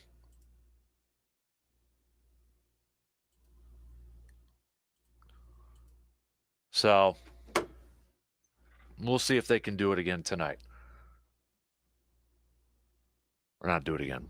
See if they can bounce back tonight. Colin Ray back with the ball club. He's looking for his first win of the season. Now, whether he can pick up that first win against the Houston Astros remains to be seen. But I don't have a good feeling about tonight's game. I don't. I like to stay positive and think that the Brewers are going to get that W, but I don't see it. They're going up against Mr. JP France, who is appeared in 3 games so far for the Astros. His last appearance was back on May 17th against the Cubbies, where he pitched 3 2/3, gave up 6 earned runs, but got a no decision in that outing. The 2 games prior, back on the 12th against the White Sox, he went 6 2/3, 1 earned run. And then Seattle on May 6th, 5 innings, where he went, just gave up 3 hits and no earned runs. And if you're looking at the line, there's no experience between these lineups and these pitching staffs. Again, wasn't a lot yesterday. You had a little bit here and there. Not a lot again today or tonight in this game. So what's the key in this? Well, Colin Ray is going to have probably the game of his life, have a very solid outing, but the man is going to need some help from his pitching staff or from his offensive lineup. He needs run support. The bats have to come alive tonight for Colin Ray. Pressure's on this offense to put up some runs early and put up a lot, not just a couple. You're going to need a few. Time to step it up. The Brewers are now tied for first in the division. Cardinals are creeping up. They're not playing good baseball right now. The Brewers aren't. Get it done. Just 6 hits last night, including Telez's home run. He had a couple hits. Yelich collected a hit. It must be the curse that we always put out on a player when they're playing really well. But Owen Miller went hitless with a couple strikeouts. He did have that sweet play at third. I don't know if anybody saw that sweet diving play at third yesterday or last night, but that was sick, as my soon-to-be 6-year-old would say. That was sick. So, but hopefully they can surprise me and maybe surprise some of us tonight and and pick up that W. I forgot. I do want to hit up a little Bucks talk, maybe a little bit later on here, but I misspoke yesterday, and I missed it. And I'll be completely honest, it's my bad. I missed this, but I saw it after the program yesterday, but it was reported over the Athletic that the Bucks, and this was a couple days ago, that the Milwaukee Bucks did reach out to Nick Nurse. That Nick Nurse was kind of planning his chats. It sounds like he was going to chat with the Phoenix Suns and the Bucks and the 76ers. So I misspoke yesterday. I had said that. I haven't seen it anywhere, and I just missed it. I flat out missed it. That it sounds like, yeah, the Bucks did talk, or we're going to be talking with Mr. Nick Nurse, a very popular candidate for a lot of Bucks fans out there that they would like to see become the head coach for the Milwaukee Bucks. So we'll see if that actually happens. But yesterday there was also reports saying that Nick Nurse was emerging as a finalist for the job in Milwaukee, along with his lead assistant Adrian Griffin, who actually began his coaching career with the Bucks, and Warriors assistant coach Kenny Atkinson. Now, Nurse is also believed to be a front runner for the jobs in Phoenix and Philadelphia. So we had talked a little bit about it yesterday, that there was a report from Yahoo Sports that said that the Bucks were narrowing their group, going through second rounds for their interviews. And maybe we kind of got our first report here a little bit about who those finalists are. Nick Nurse, assistant Adrian Griffin, and Kenny Atkinson. Maybe there's more. I'm sure there's probably some other finalists out there that's kind of being thrown out there, but this is one report. I was reading that from the Toronto Sun. And here's another report here. Yeah, this is from that says their top candidates are Nick Nurse, Adrian Griffin, and Kenny Atkinson. Wojnarowski wrote that the trio would be part of conversations with franchise leadership in the coming days. Bucks general manager John Horst interviewed as many as 15 initial candidates in recent weeks before the franchise began to pare down the list of finalists over the weekend, sources said. So, okay, this is from Woj. This is a Woj bomb, right? When Adrian kind of put something out there, it's probably on the up and up. Probably the top NBA insider. So he's got the finalists for the Bucks as Kenny Atkinson, Nick Nurse, and Adrian Griffin. I could ask, who do you, if it is those three, who would you like to see be the head coach for the Bucks? And I feel like I already know what the majority of answers would probably go to, and that would probably go to Nick Nurse. Now you've got two coaches here that have head coaching experience, Nick Nurse and Kenny Atkinson. Kenny Atkinson was with Brooklyn for a little bit. Now he's been with the Golden State Warriors as an assistant coach. You all know about Nick Nurse with Toronto. Now maybe with Adrian Griffin, you don't know a whole lot about him. But let's give you a little bit of a background on him. So, as we mentioned, he did spend a little time with the Bucks as an assistant, but this was 2008 to 2010, which I believe was also the Scott Skiles era. Could be wrong. I think that was the same era as when Kelvin Sampson was an assistant coach. Yeah, Scott Skiles. Yep, he was hired by Scott Skiles as an assistant. So that was his first coaching gig. He was a player in the league.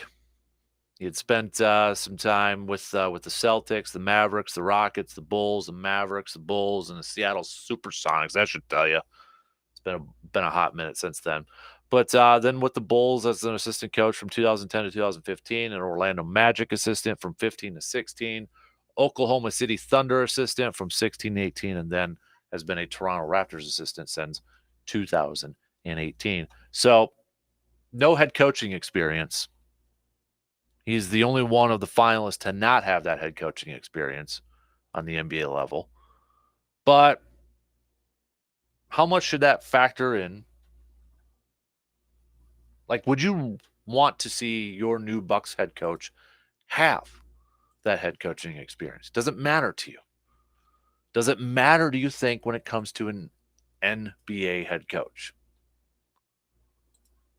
Because I feel like there's going to be a good group of people that are probably like, how much does an NBA coach really matter in the grand scheme of things? Remember, there's always that, like, sometimes it'll pop up every couple years or so. It's like, okay, which sports coach means the most? Like, affects games the most? Is it a baseball manager? Is it an NFL head coach? Is it a basketball head coach? Is it a hockey head coach? We've done that before.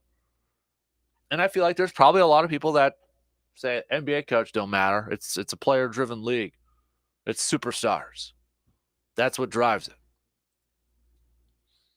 I think you might have examples of both sides of it. Either way, whoever the Bucks hire, if these are the legit final three candidates, the finalists here, I think if it's Nick Nurse, a majority of Bucks fans will be good with the hire. If it's anybody else, there'll be some split differences. And it's not to say Nick Nurse is going to be met by 100% approval from Bucks fans. But I think if it is those three, it's the favorite for Bucks fans. I don't want to speak for everybody, is probably Nick Nurse. But I wanted to bring that up because I did miss it yesterday. That's my bad. I apologize. I missed that report over the weekend, but he is a finalist for the Bucks. So, all right, let's take a quick break. Again, I'm asking you, with the draft coming to Green Bay in less than 2 years, new people coming to Wisconsin, what would you tell them that they have to experience first when they hit Wisconsin? You're listening to the Dan Kasper Show.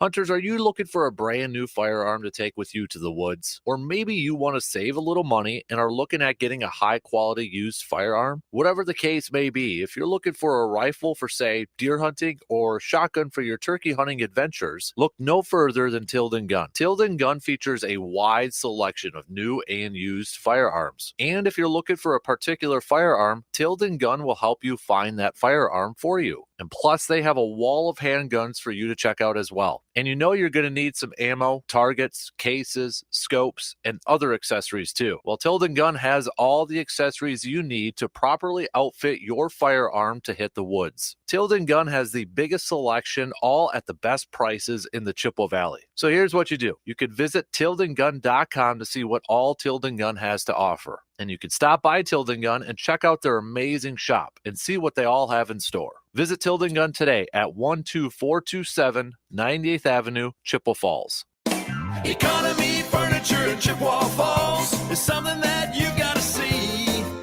The biggest selection for miles around, 2 jam-packed floors of quality. At Economy, you don't have to wait for a sale. It can be yours immediately.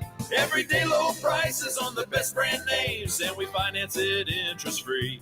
Furnishing the Chippewa Valley since 1950. Economy Furniture's for me. Dan, I think I know why you've been in such a good mood. Because did someone take back control of their wireless plan? With Verizon? Yep, Verizon, my plan. I did. I could tell there's a difference in you. And it's rare. Well, I don't think this has happened before, where you get to control what you want on your phone. Right. You pay for the perks that you want. You have total control over it. Because a lot of times you're paying for things, you don't know what you're paying for until you see the list of things. And then you go, wait, who's in control here? It's like a la carte. Like imagine you wanted a steak, but you didn't want the sides. They don't send the sides over. My plan. And you're a fella who likes to be in control of things, I think. A little bit. I mean, you've got your own show. Yeah. You've got your business going. But everybody they're eligible for the same plan. It's my plan, but it can be everybody's plan. So my plan is not your plan, but that would be my plan then. It's like my plan is the one that I have, just like your plan is the one you have. Thanks to Verizon. My plan from Verizon. Get exactly what you want, only pay for what you need, all on the network you want. Don't wait. Get my plan at your Verizon store today. This is Scott Pisek, owner of Koufax Chevrolet. We have a fantastic selection of vehicles in stock, and if you don't see what you're looking for, we will find it for you. We strive to provide an excellent customer experience, so stop in and see what makes Koufax Chevrolet different. Visit both of our lots in downtown Koufax, and for a buying experience completely online, visit KoufaxChev.com. It's always a fantastic day at Koufax Chevrolet. Get ready to save with half-off deals, a great way for you to get goods and services that you will love and you don't have to pay full price. Be sure to check out all the great savings that half-off deals have to offer.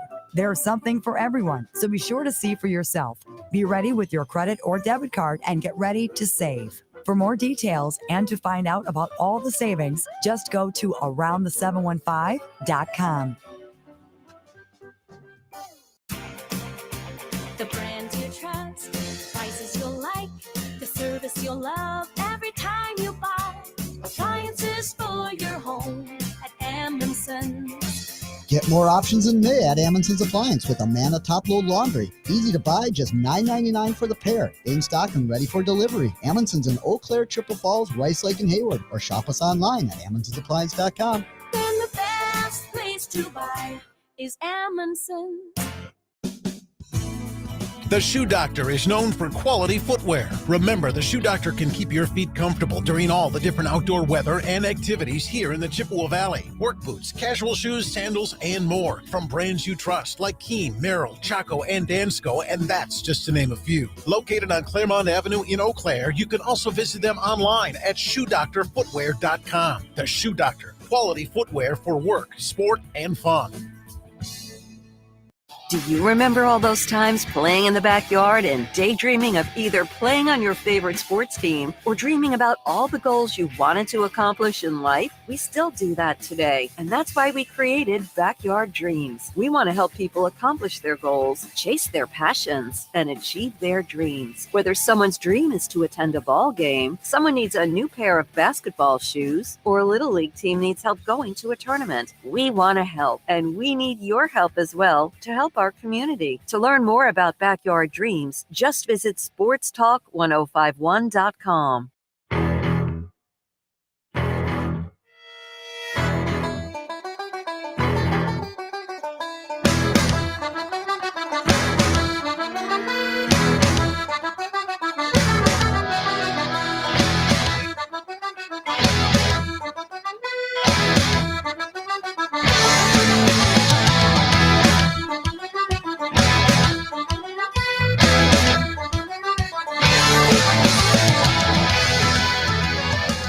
Answer to our pop quiz, Tuesday pop quiz question for all of you who chimed in with the correct one. Had a few of you. Philadelphia, 1936. 1936 in Philadelphia was the first NFL draft. February 8th, 1936. Representatives of the 9 NFL franchises assembled in Philadelphia at the Ritz-Carlton Hotel. Picked at, according to NFL.com, at least in part because it was owned by relatives of then NFL Commissioner Burt Bell. A total of 81 players were picked in 9 rounds. Does anybody have a quick guess on who the first person was? Anybody? Jay Berwanger. Yeah. University of Chicago.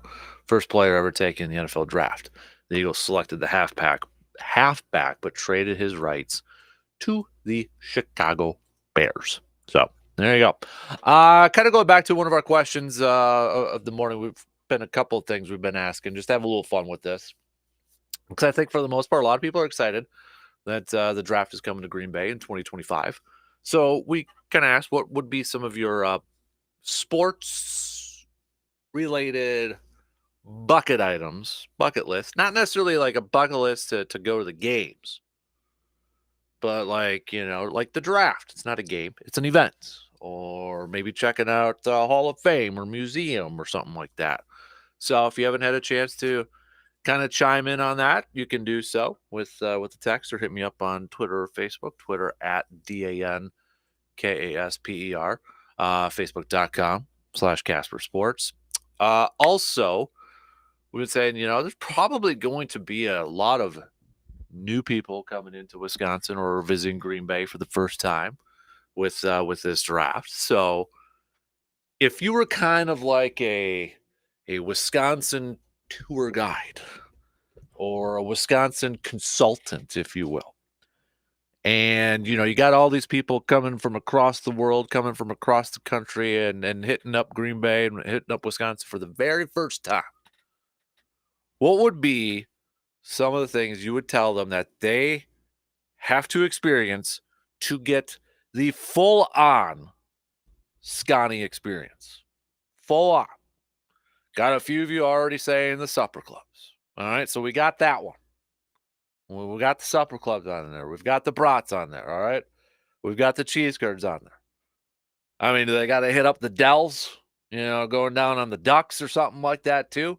What are we talking about? Like going on a little fishing trip, like Surveyor said, trying to find some walleye? It's going to be in April, so you can't take up deer hunting. And that could be one. Maybe they'll make us. Maybe we'll talk to Jake, see if they can get like a special season or something like that. I'm kidding. Kind of. Maybe. I don't know. But you know what I mean. Ice should probably, fingers crossed, be thawed, melted by then. We'll see how high the Fox River is going to be in April of 2025. Survey, when would the walleye run be? Is it a little too late over there or something like that? I don't know. But think of some other ones and send those babies on over. Okay? You're the official Scotty, Wisconsin consultant for these new people coming to town. Would you tell them to experience it the first time? And I think that's, again, because there was a lot of people, a lot of national, a lot of like media members questioning, having doubts about Green Bay being able to host this draft for various reasons and such. But a lot of it is just because of the size of Green Bay. And there's some, kind of like, oh, it's Green Bay. What else is there going to do? What else is there to do in Green Bay? And it gets this, and I feel like that's probably a lot across Wisconsin. Maybe not so much in like the Milwaukee area or something like that, but it was the same kind of thing. I brought it up earlier, but when, the Super Bowl was in Minnesota and I was over there for the week, it was the same kind of, argument or complaints that these, people come into town for the first time saying, it's cold. Can't do anything outside. It's too cold. I have to stay in the mall all the time. We got to stay indoors. It's like, try something new. Experience the culture. Experience something new. This is where, I know I mention him a lot. He's the friend of the program. But our good friend Peter King, I remember when, Super Bowl was in Minnesota. What did he do? As part of, spending the week there, he wrote about it. He went ice fishing for the first time. He experienced ice fishing. This is a guy who, lives in New York. I think he's got family in California. Super Bowl's in Minnesota. He's working the week. What does he do? He experiences and tries some new things that are like pivotal folk main things that us Midwestern people do. He went out ice fishing for the first time. Is he probably going to go ice fishing again? I don't know. Maybe not. Probably not a guy that, spends a lot of time doing it these days, but he tried it. He experienced it. And that's what I would tell these people who are complaining about having to come to Wisconsin in the end of April to Green Bay. It's like, you know what? Just experience it and try something new with your life. Okay? We get this negative attachment in so many areas when it comes to the state or certain areas. It's like, all right, come on now. You know what? Go visit an old school supper club. Go visit the Dells. It'll be in April. Probably not everything's in bloom and such, but go try stuff. Go do something that you'll probably never do in the rest of your life. You know what I mean? Go tailgate at 6 o'clock in the morning. Whoever brought at 6 o'clock in the morning the week of the draft. Go, play some bar games or something like that. Go experience it. Instead of, complaining and griping that you got to come to Wisconsin to cover the draft. Stop.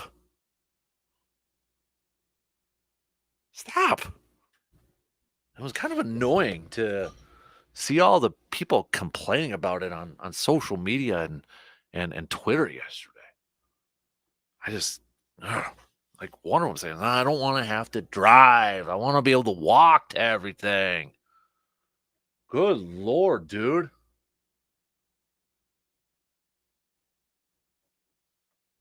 It's just ridiculous. It was ridiculous. So, yeah. I don't know.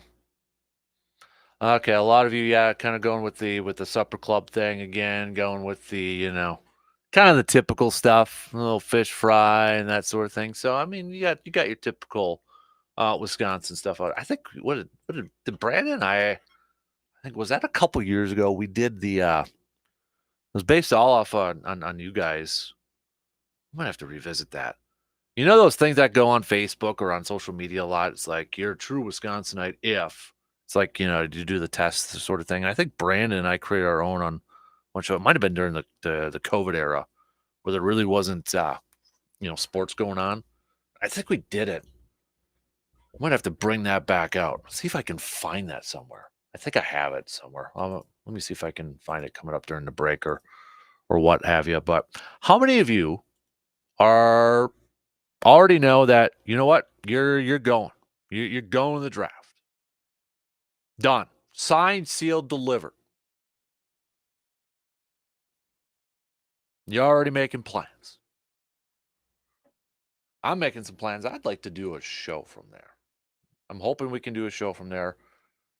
And if a lot of you are going to be going over to Green Bay for it, hopefully we can all meet up and kind of do a little get together. That'd be kind of fun, wouldn't it? So hopefully we'll be able to work that out. So, okay. Tell you what, let's take a quick break. And then coming up, we'll finish up the second hour. Switching gears here a little bit. Did we see LeBron's last game last night? That actually a thing now? This is the first time we've really actually heard LeBron talk about retirement. What actually could be the plan? There's some interesting scenarios at play here. And as a sports fan, what would your thoughts be on it if somebody did this? We'll explain. Coming up next. Got a take on today's topics but can't call in? Then hit us up on Facebook, Twitter, or the text line and let your fingers do the talking. Talking with Dr. Logan Shepke, and if you're listening right now and you suffer from headaches, well, a trip to the chiropractor might actually help alleviate that. Right, Logan? That's absolutely right. So with those headaches, dizziness, headaches, whatever you've got going on, that just pressure in your head, we get great results with that. Mm-hmm. Looking at the cervical spine, going into the head there and just working through the muscles and the joints to get you back functioning without that constant nagging headache. And vertigo too, as you kind of mentioned, that'll help alleviate that. Yeah, if you got any of that dizziness, you wake up in the morning, you sit up and it's just not quite right. Something's off. The room maybe spins a little bit, or you just feel off as you move through your day. You got that fogginess. Mm-hmm. It's a great option for you. If you are experiencing headaches and dizziness, it's time to make your appointment with Shepke Chiropractic. Visit ShepkeChiropractic.com or give them a call at 715-895-8436 to set up your appointment today. Your journey to a healthier, more fulfilling life starts at Shepke Chiropractic. The Shoe Doctor is known for quality footwear. Remember, the Shoe Doctor can keep your feet comfortable during all the different outdoor weather and activities here in the Chippewa Valley. Work boots, casual shoes, sandals, and more from brands you trust like Keen, Merrill, Chaco, and Dansko, and that's just to name a few. Located on Claremont Avenue in Eau Claire, you can also visit them online at ShoeDoctorFootwear.com. The Shoe Doctor, quality footwear for work, sport, and fun. ServiceMaster of Chippewa Valley is your local expert when it comes to fire and water damage, carpet and air duct cleaning, mold remediation, and trauma. They're when you need them 24 hours a day, 365 days a year. Trust comes in the yellow truck. Learn more at ServiceMasterChippewaValley.com. What's the special today? Well, I've got half-price geofencing with a side of SEO, double bubble on all PPC, and 50% off all OTT CTV contracts. Sound familiar when you were looking for marketing options? Are vendors selling you their tactics rather than your solutions? Then let the marketing mixologists at Midwest Family Eau Claire come to the rescue. Midwest Family Eau Claire isn't about hitting their sales quotas. They're about helping you hit yours. Go to MidwestFamilyEauClaire.com today and find out how their integrated marketing solutions make just the right marketing cocktail for you. MidwestFamilyEauClaire.com. You want to feel important. You want to be part of something bigger, something that matters and can help change things. You want to feel like you belong. We know. We felt that way too. And that's why we did something about it. We aren't just Army National Guard soldiers. We are normal people just like you. But our part-time service in the Army National Guard means we get to be more. When our communities are in need, we get the chance to stand up and do something about it. We get to serve in our own region and help the people we call neighbors. From the lake shores of Ohio, Michigan, Wisconsin, and Minnesota, the fertile fields of Indiana, Illinois, and Iowa, to the wide open plains of North and South Dakota. we are here for our hometowns. And together, we can make a difference. Take on your legacy. Visit NationalGuard.com to find out more. Sponsored by the Wisconsin Army National Guard. Aired by the Wisconsin Broadcasters Association and this station. This is Scott Basak, owner of Koufax Chevrolet. We have a fantastic selection of vehicles in stock, and if you don't see what you're looking for, we will find it for you. We strive to provide an excellent customer experience, so stop in and see what makes Koufax Chevrolet different. Visit both of our lots in downtown Koufax, and for a buying experience completely online, visit KoufaxChev.com. It's always a fantastic day at Koufax Chevrolet. All aboard! The Eau Claire Express are back. They're taking the field once again this summer, and you can support Eau Claire Express baseball at historic Carson Park all summer long. General admission tickets and grandstand tickets are available, and you can check out the rest of the 2023 Express schedule at EauClaireExpress.com or on their Facebook page. Enjoy summer baseball with the Eau Claire Express. As a roofer, I don't have time to fail. Homeowners rely on me, so I rely on Beacon. Beacon's unique network of branches work together to get me what I need when I need it. Every branch working together. And with the new Beacon Pro Plus app, I've got the brands I depend on, like GAF, right at my fingertips. Now through June, purchase online with Beacon Pro Plus, web or app, and earn up to $1,500. Beacon, always building. The latest sports news, scores, opinion, and commentary. If that's not enough, you should seek professional help. The Dan Kasper Show.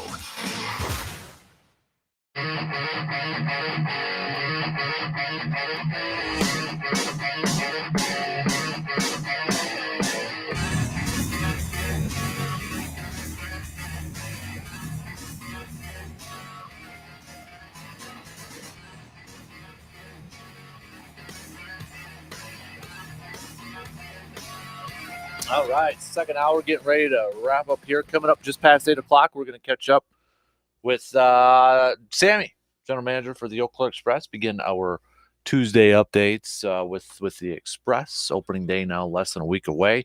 Next Friday is going to be Sports Talk night. Don't forget you can head to our website at sportstalk1051.com and enter for your chance to win some tickets.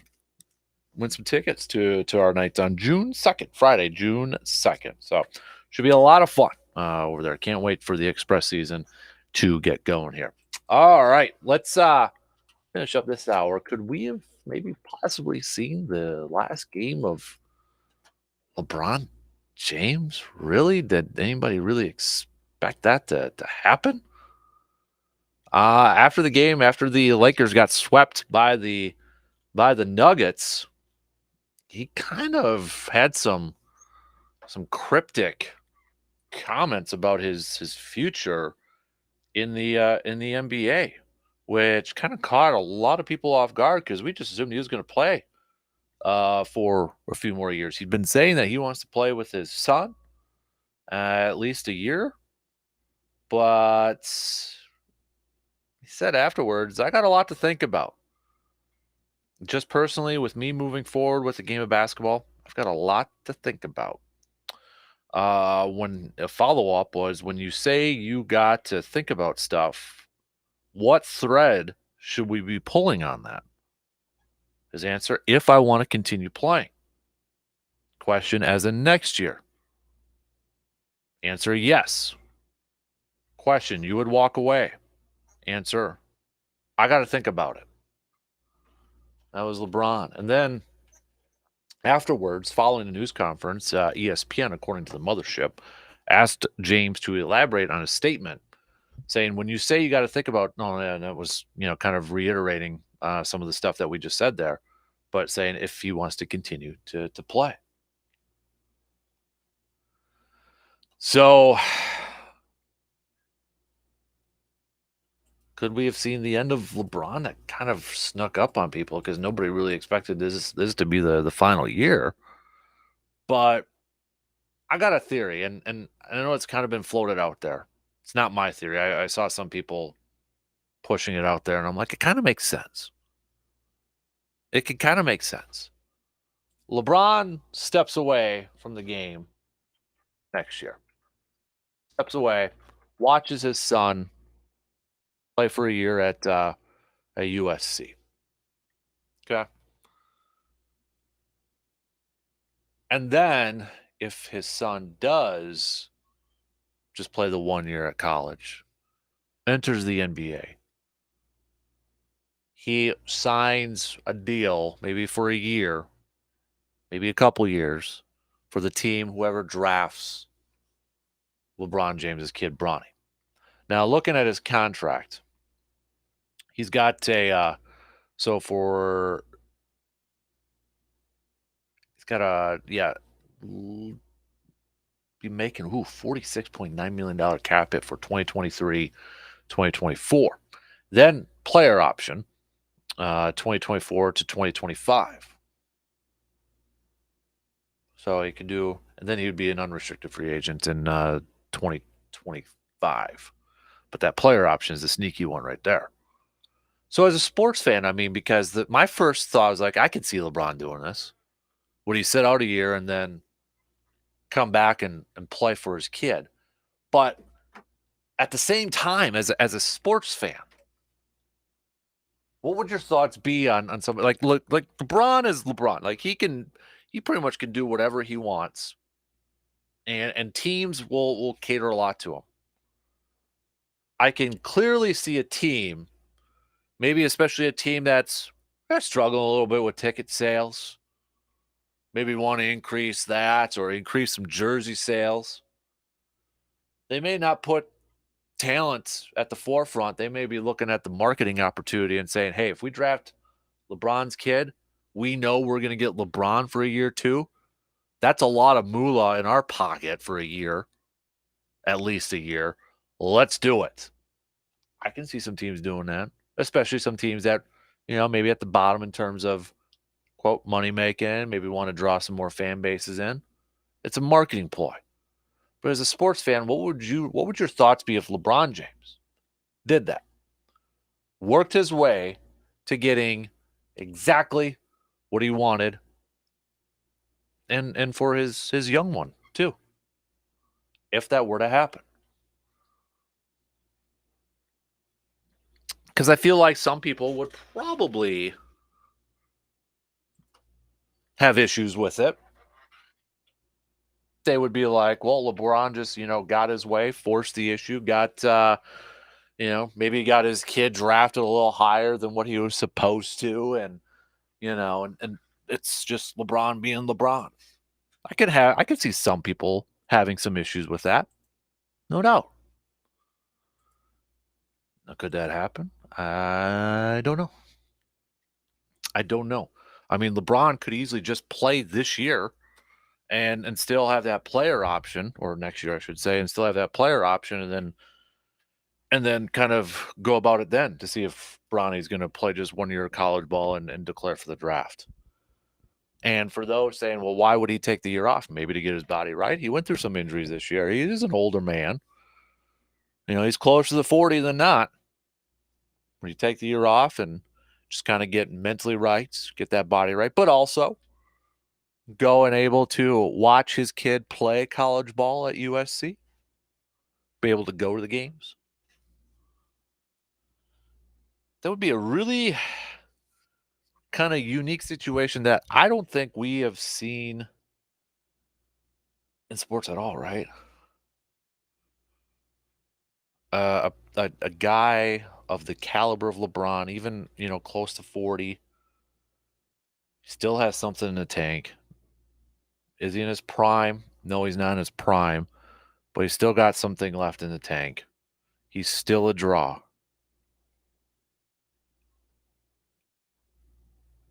And then he'd be like, hey, you draft my kid, I will sign with you. I'll sign a contract with your team.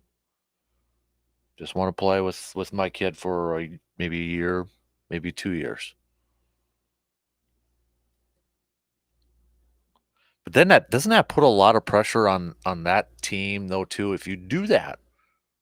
Like, doesn't that put a lot of pressure on your coach and your general manager? Because Bronny's going to want to push for his kid to get playing time, and he's going to want to be on the court with his kid. He's not going to be able to just, sit at the end of the bench and not get any minutes. LeBron's going to probably want to push to get some minutes on the court in a game, not just practice, not just in, cleanup duty, but in a game.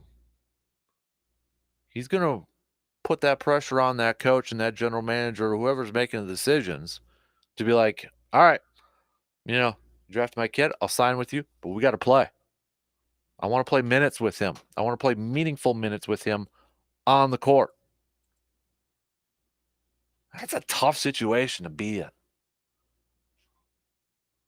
Really, I don't know.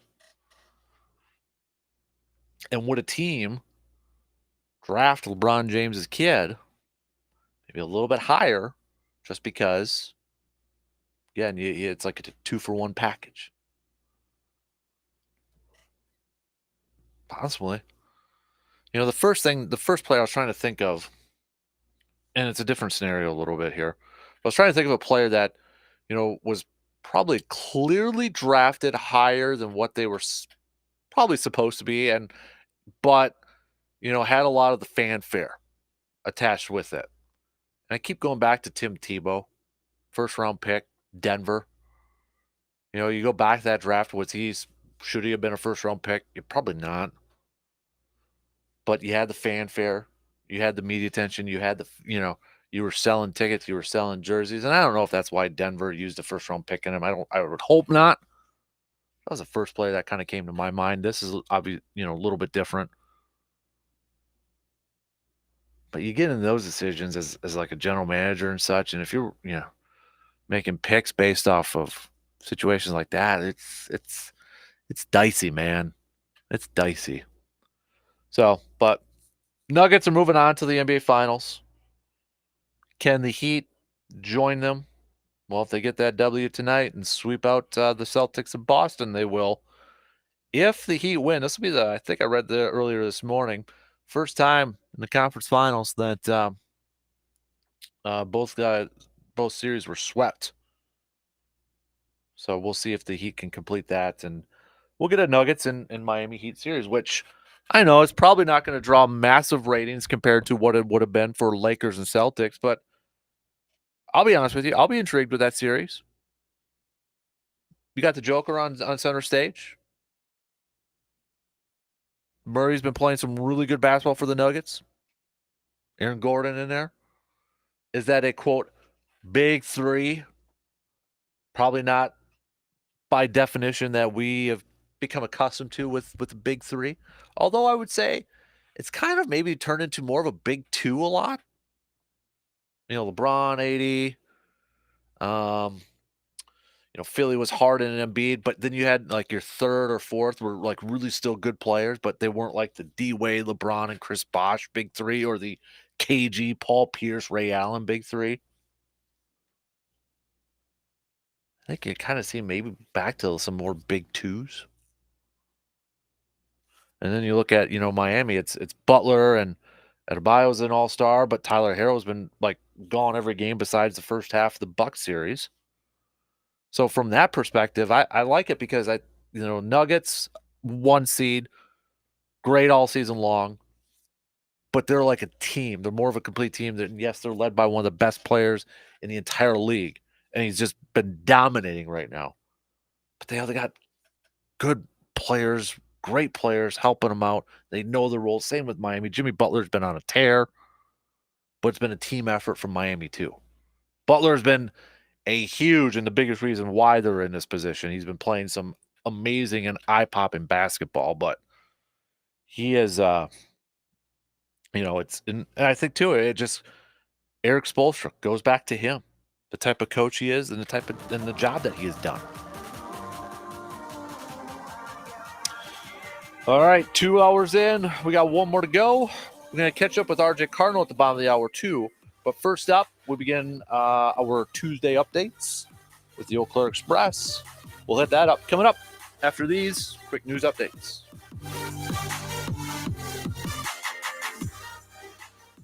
WAYY Eau Claire, W286CK Eau Claire, Sports Talk 105.1 and 790 AM. From the 715 newsroom, it's Morgan McCarthy with your news on Sports Talk 105.1. Well, good morning. Here's what we're learning today. Starting in the courts, a Western Wisconsin man heads for a new trial after withdrawing his guilty plea in a 2017 double murder. Eau Claire County judge yesterday allowed Wayne Price to change his plea as he initially pleaded guilty to killing his sister and her boyfriend 6 years ago, but now says his lawyers didn't advise him of all his options. Price is serving a 30-year sentence as part of the original plea deal. He will now be recharged, held on $1 million bond. That's till prosecutors can set a trial date. Meanwhile, the decades-long search for a wanted suspect in Chippewa County has ended. Randy Kane appeared in court last Friday to answer charges that he sexually touched a 16-year-old boy in 2013. Prosecutors charged him at the time, but Kane then fled Puerto Rico. He was arrested this spring in the Dominican Republic as prosecutors say he visited the U.S. Embassy there. Kane is being held on $200,000 bond due back in court in Chippewa Falls next month. Let's go out to the woods. Wisconsin's DNR says the state's elk population continues to grow. Wildlife managers say the elk herd in the state should top 500 by this summer. Wisconsin reintroduced elk to the state in 95 with 25 elk and then added 150 more in 2014. Since then, the numbers have only went up. The DNR says the population is healthy enough to sustain an elk hunting season. That began in 2018. And if you ever travel County B, then you know Menominee's got some rough road, and turns out they are going to be fixing that ahead of schedule. Dustin Binder, County Highway Commissioner there, saying that just shy of 3.5 miles of Highway B from Packer Drive to Highway Double B will be repaved this summer. They're planning to start after July. More info on the project online, 715newsroom.com. And get out the cheeseheads. No doubt you and Kasper will be talking about draft day. That's some big news. Move over Lambeau. Kasper, do you have your spot picked yet? I think you better now. Put your flag down for that 2025 draft action. In the meantime, you could use a little luck. According to British folklore, brides often slip a penny in their shoe for luck at their wedding. Penny found face up is supposed to bring you good luck. And half of all Americans say if they see a penny, they'll bend down and pick it up because it's still money, and we like money. YouGov.com says 51% of all Americans are attached to the penny. 9% said they'd be mad if it went away. Good news, even though it costs 2.72 cents to make a penny, the U.S. Mint says they're not going anywhere. I'm Bree Tennis, NBC News Radio. That's kind of what Kasper says. He wants me in here all the time, but then we get dicey and back and forth. But he told the boss. Said they'd be mad if it went away. Don't worry, buddy. I'm here to stay. They're not going anywhere. For Sports Talk 105.1, I'm Morgan McCarthy. Another day filled with some hazy sunshine as we'll have temperatures climbing well above average, topping out in the low to mid 80s. But later on tonight, a cold front will move through. This will bring us a batch of clouds, possibly an isolated shower, dipping to the mid 50s. Sets us up for a cooler day on Wednesday, partly sunny and highs only reaching the upper 60s. I'm Skywarn 13 meteorologist Mike D'Andrea. Want to stop engine problems before they start? Pick up a can of Seafoam motor treatment. Seafoam helps engines start easier, run smoother, and last longer. Just pour it in your fuel tank. Seafoam is available where automotive products are sold.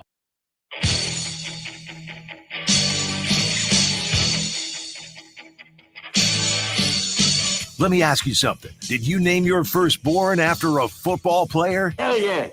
Did you spend your honeymoon going to a football game? Oh, you betcha, yeah. Do you spend most of your free time hanging out in your man cave?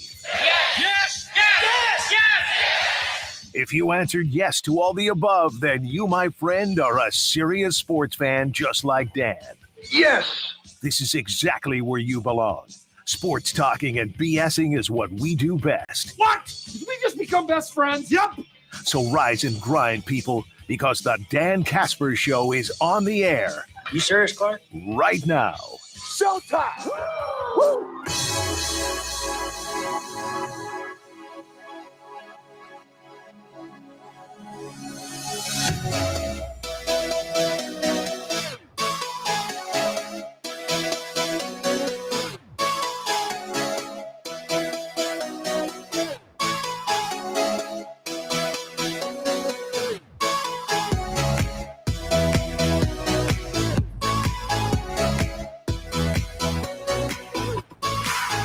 All right, third and final hour on this Tuesday morning.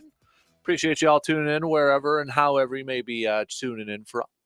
You got the radio dials, 105.1 FM, 790 AM worldwide at sportstalk1051.com, the app, and your Google and Alexa home devices, video stream, also up and rolling on YouTube, Facebook, and Twitter.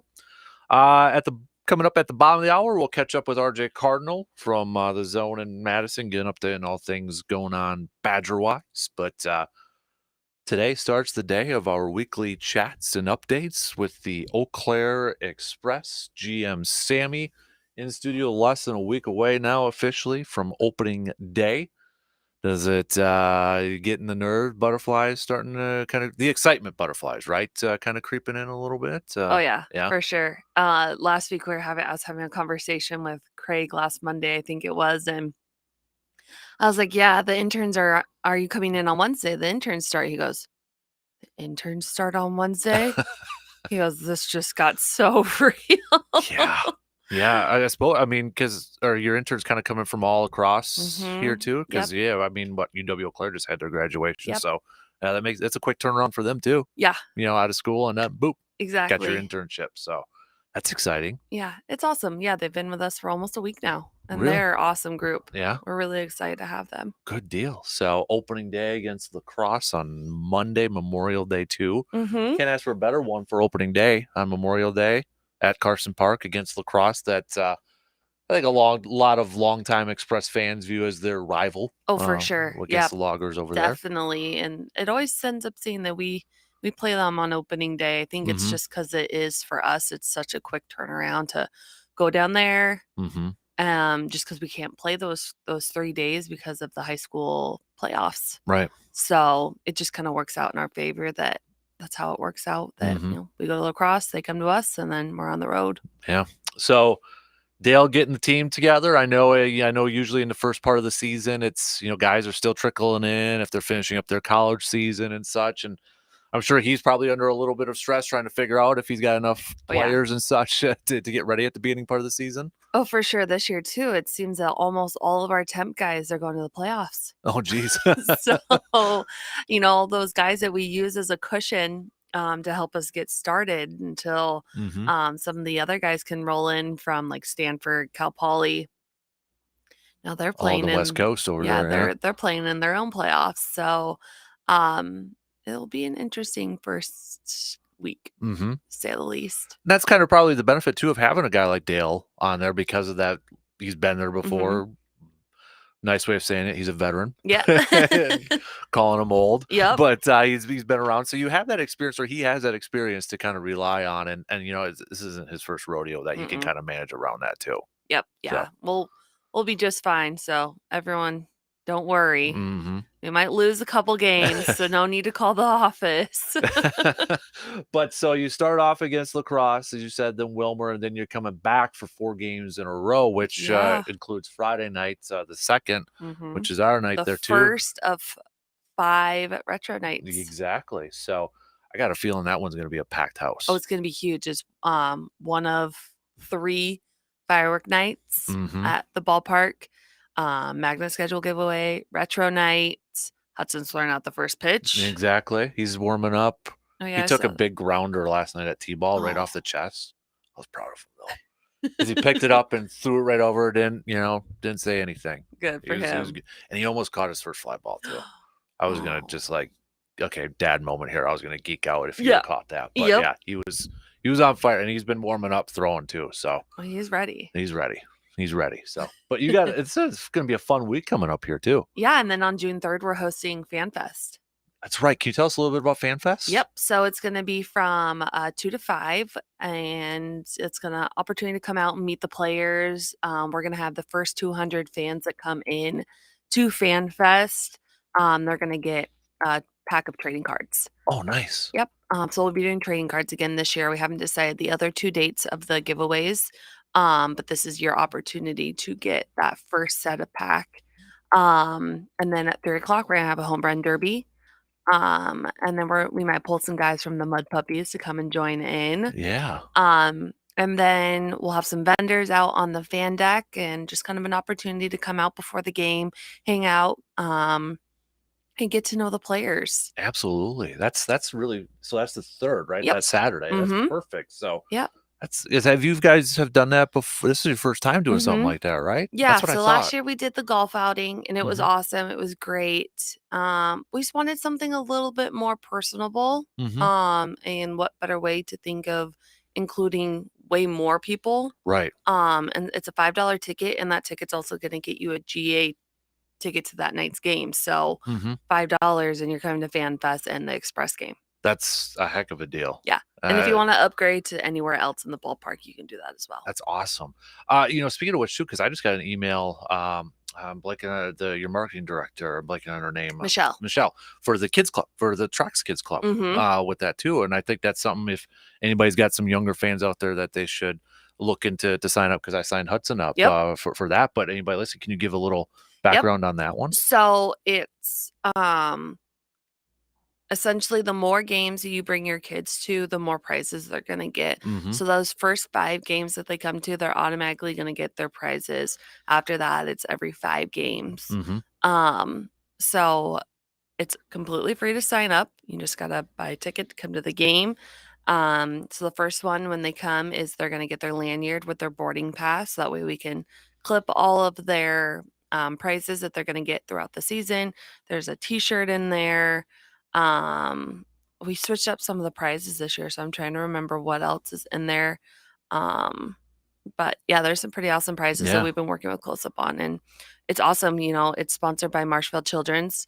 Last year I think we had 150 kids signed up, so my goal is over 200 this year. Perfect. Awesome. That's really cool. Yeah, I just got the email yesterday Mhm. as a reminder on that. And I'm like, oh, yeah, definitely coming up here pretty quick here. So I know we talked about a while back with the promotional schedule, but I got up here, and I think kind of just for the first few games to revisit it here. So with opening day, Crumble Cookies, presented by Crumble Cookies. You got the Mhm. hat giveaway, as you mentioned, or this is for the second, but also a jersey auction. Yep. Coming So up too. that's going to be our 4th of July jerseys that we wore in 21 and 22. Okay. So that's for opening day. Yep. Not to get it confused with the second, because you got the other retro Correct. jerseys on there too. So that will be a silent auction during the game. okay. So that's 29th. And then your second game home is what we were just talking about, magnet schedule giveaway, Mhm. post-game fireworks. And something I know that you were looking forward to when we were talking about the promotion is the Taste of the Fair Day coming up on the 4th. With Northern Wisconsin State Fair. And I know you kind of touched on that a little bit, but for anybody who may have missed that podcast episode, which you shouldn't, make You should sure go you back and subscribe. listen to all of them. Exactly. But that's something new here too, as you mentioned, because Craig's your owner and as part of the fair board, Mhm. Northern Wisconsin State Fair, and kind of incorporating on that, because I mean June too is when we really start to get those fairs Yes. in play too. Yes, we just wanted an opportunity to bring awareness to the Northern Wisconsin State Fair, but also to all the programs that they have, 4-H, FFA. So they're going to have kids out, just kind of, letting people know that there are programs that you can sign your kids up for that if they're not sports. Right. I had tons of friends growing up that were in the agricultural, they show steers and pigs and lambs. And so it touches a little bit more for home for me. Yep. And so it's just an awesome opportunity for everyone to learn more about the different programs that the fair offers, more than just everyone thinks of it as the carnival games and Right. the fair food. Absolutely. And then the 5th is the popular Bark in the Park nights. Mm-hmm. Got the dog bowl giveaway. Oh, yeah, they're next nice. Monday. They're nice lime green. Ooh, they'll really stand out Yep. there. I like it. So those are your first few ones until we catch up next time. But you got some good ones right away off the bat. Yeah. For promotions. Got some crazy first 5 games. Yeah. Something going on every day. Exactly. So you get a little bit of a break then right after that on the long 6th. break. Yeah. Couple days off. Is that kind of unique with the early part of the schedule? or- That's not pretty typical. Mhm. I think we just kind of got lucky where we just have one trip to North Dakota this year, Mhm. one long trip, and then it starts with 2 off days and Right. another off day. But the Great Plains division, our schedule is still a little bit more unique because we have one less team technically than the Great Lakes do. Mhm. So that's why the Minnesota Mud Puppies are still in. So they're only playing away games. So we still have a couple more off days. Okay. That would be where we would play them at home essentially. Gotcha. Okay. That makes sense. So we got that coming up here too. Somebody was just texting in about tickets. What's the easiest way to get tickets? Yep. You can stop by our office at 102 East Grand Avenue in downtown Eau Claire. You can give us a call or you can buy your tickets online. Okay. So you got a couple different ways. Yep. You can do it at the gate too. Yes. At the gate you can do that too. So Yep. got everything ready for the concession Yep. mobile order. I'm We're excited to working check on it. that. Yeah. Check that out. Between having catch available, the third base concession bar is going to be open this year with like snack items. Mhm. And then we have teams from the Chippewa Valley youth teams that are going to be hockeying certain nights. So there's still nights available if anyone wants to sign their kids team up to raise some money for, Right. a trip or jerseys or whatever. It's going to be a great opportunity. I know the teams that we do have signed up are super excited. Awesome. This might be kind of a hard question because I know it's, you don't have your full team on board yet, but is there something or is it for every year, maybe for you, that has you really excited for the upcoming season? Is it just because the season's here? Is there anything in particular that's got you really excited? Or is it just, you know what, it's baseball season. I just, that's what gets me excited. Man, that's hard. I've been doing this for since 2016. So I just get so excited for these new players to come Mhm. and just to get to be a part of our community for 3 months. Um, it's those relationships that they build with their host families, they build with our staff, they build with fans. And it's just an opportunity just to see how much of an impact that we make on them and they make on us in such a short amount of time, and they leave lasting impressions. And it's just so exciting to continue watching where they go after this. Yeah.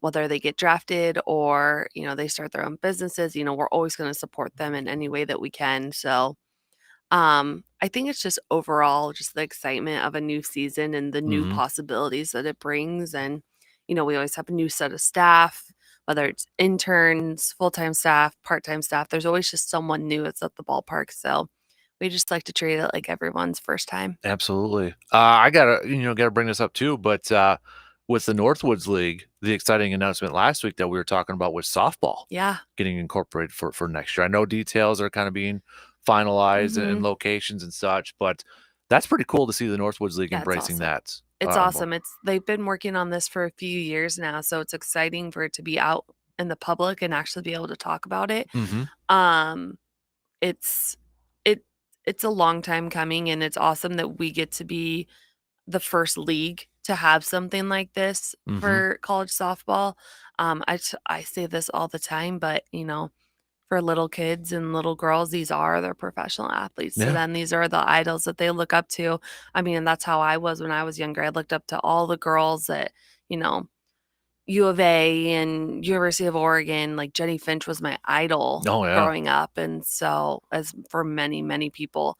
So it's just gonna be awesome to see what Right. this can bring. because you're talking about potentially, these athletes getting ready for maybe Olympics or, taking that next level. I mean, Yeah. with the Northwoods League kind of being the first one there too, you get the cream of the crop with talents. Yeah. I would imagine with this league too. Yep. I mean, that's got to be exciting. It's going to be awesome. I'm excited for it to happen next year. Definitely. So stay tuned for locations potentially. Yeah, I'm not sure and when they're teams making the and- announcement. It might be July. I'm Okay. not entirely sure. Mhm. So maybe July or September. Okay. But yeah, Keep I the really ears don't to- know much. I was kind of like, I saw, I'm like, that's a fantastic, I'm really glad they did, and especially around here, it's such a big softball community. I mean, the Blue Golds, Absolutely. the high school teams. I know Chi High's got a great Mhm. program over there. Thorpe. I mean, all around we got great softball programs Oh yeah, around here. So just the engagement that we got on that post alone was Mhm. insane. So Mhm. we definitely felt it in the community that softball would be a huge hit here. yeah, definitely. So can we tease that? Oh, Sure. absolutely. Okay, I wasn't quite sure if We haven't could even or talked not. about it besides No. on the podcast. Right, exactly. So, people have heard me talk about it. I'm a huge Yellowstone fan. Sammy is a huge Yellowstone Mhm. fan. We found out on the podcast when we were Yep. doing one of our episodes. It's only fitting too because this is going to be the final season of Yellowstone in its current format with Kevin Costner. Yeah. I don't know how they're going to redo it or do another spin-off or something like that, but the original is going to be done after this Yep. upcoming one. And I know we got a lot of listeners who, whenever it's on, we kind of talk about it and all that stuff. So we might have to come up with a fan podcast or something like that. But you came up with a fantastic idea, Mhm. and you're doing a Yellowstone We are theme night. Yellowstone theme night on July 1st. Perfect. With a Yellowstone t-shirt giveaway. Nice. And that's going to be going up against Duluth on Yep. Saturday, July 1st. So she just opened up the shirt for the first time. Ride for the brand. There's work to be done. Dutton Ranch. Oh my And then goodness. it's got the EC logo. logo. That is And fantastic. then even the little tag has Yellowstone on it. Oh my God. Yeah, it says Dutton Ranch and everything Mhm. on there. It's so cool. Oh, heck yes. There's work to be done. I freaking love that. And That's I saw awesome. that some of the samples, one of them was, let's go to the train station. And I was like, It fits, but anybody who knows Probably not. it fits the Express, but I don't know if anybody who hasn't watched that show probably doesn't know what it really means Right. at that point. So I was Not kinda to like- give spoilers away in case Yeah. anybody wants to I was like, pick that up. so I but had to explain to Michelle what it was. And she's like, oh, yeah, probably not. no, probably not. It would work out really well, but Yeah. if it was a different meeting Yes, behind it there yes. too. So I can't wait for that one. That's going to be awesome. That's going to be so cool. July 1st. So I already told, because my wife's a huge Yellowstone fan too. So we were like, yep, we're going to that one Yep, for sure too. solidified. Yep, definitely. So, and that's perfect because I'm starting my vacation that day. So I don't have to, I know it's a Saturday, but still I don't have to worry about anything after that. Exactly. So I love it. So again, opening day on Monday. Mm-hmm. Tickets still available for Yep. opening day. If Mhm. anybody wants to check it out on Memorial Day. Yep. Memorial Day, first pitch at 6:35 Yes. that night against Lacrosse. So get your tickets and then turn it around right away on Friday for the second game of the season, which I can't wait for that one because I know the environment's going to be awesome. Oh, yeah. Fireworks. It's gonna be awesome. Hudson, you're wearing his shirt, Yep. which again, big thanks Absolutely. all that. And now Hope- everyone is starting to get them. And we had I think we had a gentleman named Mark that texted me yesterday, said Sammy from the Express just called for his shirt. Faunus? So Yep. Mark, yep. So we got that. I know you just dropped off a couple here. So hopefully those are going well too. Yes. G-Man, I know. Oh, yes. G-Man's 39. yeah, we knew it though too, right? With G-Man, it was probably going to come. So, but hopefully everybody shows up Friday and wears their t-shirts Absolutely. to the ballpark too. Yeah, it would be awesome if you Mhm. come to the game on the 2nd, wear your shirts and get a huge photo of everyone wearing them. Yes, yellow. We're going to continue doing the sale so you can buy them Okay, that's online through the Google form. Mhm. It's just easier that way. That way Yep. we know who's paid for them. And Mhm. if we get people asking and they want them in the apparel store, then we'll bring them in the apparel store. I wore it. I visited Todd actually a couple weeks ago, and I was wearing that, and he was kind of looking. I'm like, "You did a nice job," because I had no idea, and I was telling him about, and I showed him the video. Yep. And Hudson's reaction too. So that was pretty cool. Yep. So, Those are my favorites. Yes. So tear jerkers. Yep. So big thanks again to you and Craig for that, and Todd for Yes. creating the shirts too. So Absolutely. But hey, Sammy's opening days less than a few days away. 6 days. What's left on your schedule now until Monday? A lot of nervousness and Yeah. checking off lists and all that stuff. Just a little few things left up at the ballpark, Mhm. finishing getting the apparel store ready. A few new banners need to go out in the outfield. And then just kind of making sure everything's stocked and ready to go. It'll be a full week at the ballpark and a full weekend there, but Yes. you wouldn't want to have it any other way. Exactly. Are you going to make any road trips this year? Do you know, or? Well, I'll be going to Bismarck Oh, yeah? for Okay. the All-Star game for Okay. us. And then I usually try to go to La Crosse and Mhm. Duluth, and might make it over to Rochester this year. Also want to make it over to Wausau. I haven't been to the Woodchuck Stadium yet. That so was my usually- first Northwoods League game. I was in Little League, and we got introduced I love at the that. Woodchucks. Yeah, I still have I just found it actually the other day. I was trying to find something in our bins in the attic, Mhm. and I found the program guide from that game where all the players signed it. Oh, that's I should really awesome. bring it out and see if there was actually players on there that 'cause I Absolutely. don't know off the top of my head, but now I'm just thinking I should have dug that out and see who all signed that. Mhm. I bet you there's some guys on there that got drafted. Yeah, because that would have been 90s, Mhm. somewhere in the 90s, mid 90s. I just remembered I was introduced with the shortstop. I can't remember what year, but it had to be mid 90s, somewhere around there. So I'll have to dig that out Yeah, that'd be cool to see. and show it to you. Yeah. What it looked like. So, well, Sammy, baseball season's here. Appreciate you stopping by. Thanks and for having me. looking forward to our chats every Tuesday. Yep. Going forward. And if anybody missed this portion of our chat, it'll be up on the All Aboard, the Eau Claire Express podcast too. Yes. We'll put it up later on this morning. So baseball season's here. It is Can't here. wait. So we'll see you on Monday night. See you Okay. on Monday. All right, Sammy, thanks. Thank you. We're going to take a quick break, and then coming up, we'll catch up with RJ Cardinal, Badger analyst from the Zone in Madison after these few words.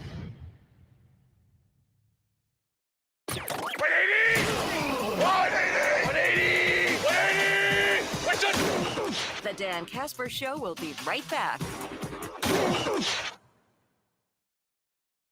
Since 1946, Ansay and Associates has provided insurance to help secure businesses and families throughout Wisconsin.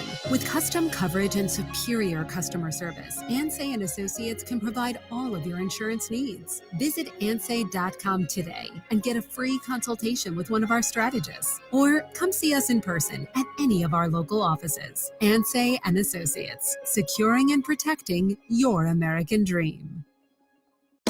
Economy Furniture in Chippewa Falls is something that you gotta see.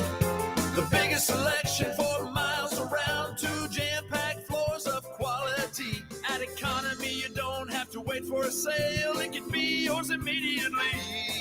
Everyday low prices on the best brand names, and we finance it interest-free. Furnishing the Chippewa Valley since 1950. Economy Furniture's for me. What's the special today? Well, I've got half-price geofencing with a side of SEO, double bubble on all PPC, and 50% off all OTT CTV contracts. Sound familiar when you were looking for marketing options? Are vendors selling you their tactics rather than your solutions? Then let the marketing mixologists at Midwest Family Eau Claire come to the rescue. Midwest Family Eau Claire isn't about hitting their sales quotas. They're about helping you hit yours. Go to MidwestFamilyEauClaire.com today and find out how their integrated marketing solutions make just the right marketing cocktail for you. MidwestFamilyEauClaire.com. You want to feel important. You want to be part of something bigger, something that matters and can help change things. You want to feel like you belong. We know. We felt that way too. And that's why we did something about it.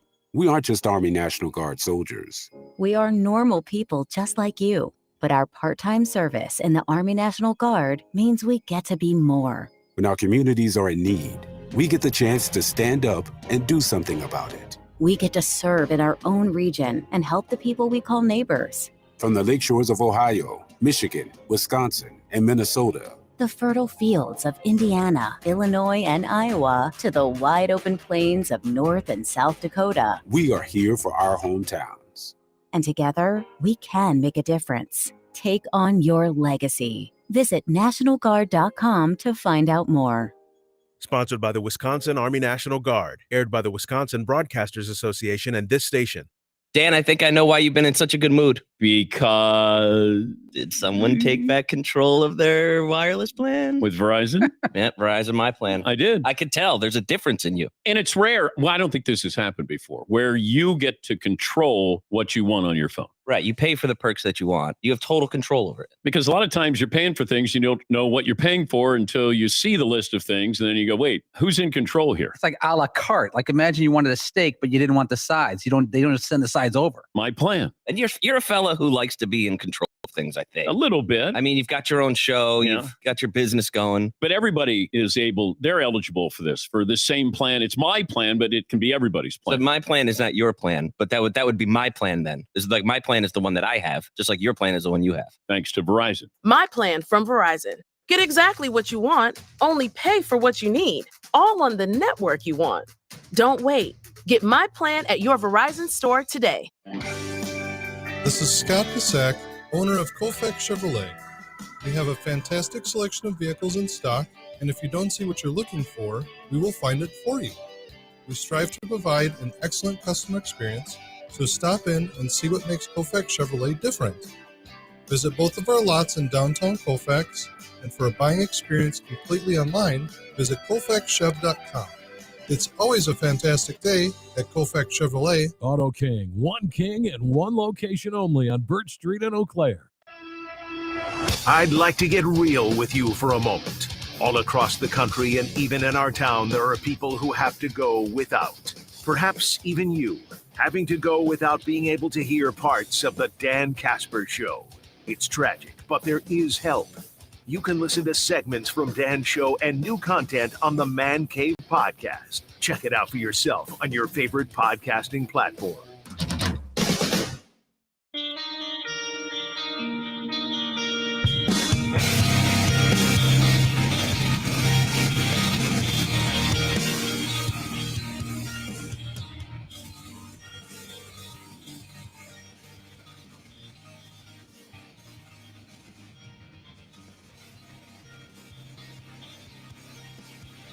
Big thanks again to Sammy from the Eau Claire Express. Going to be beginning our Tuesday updates with the Express.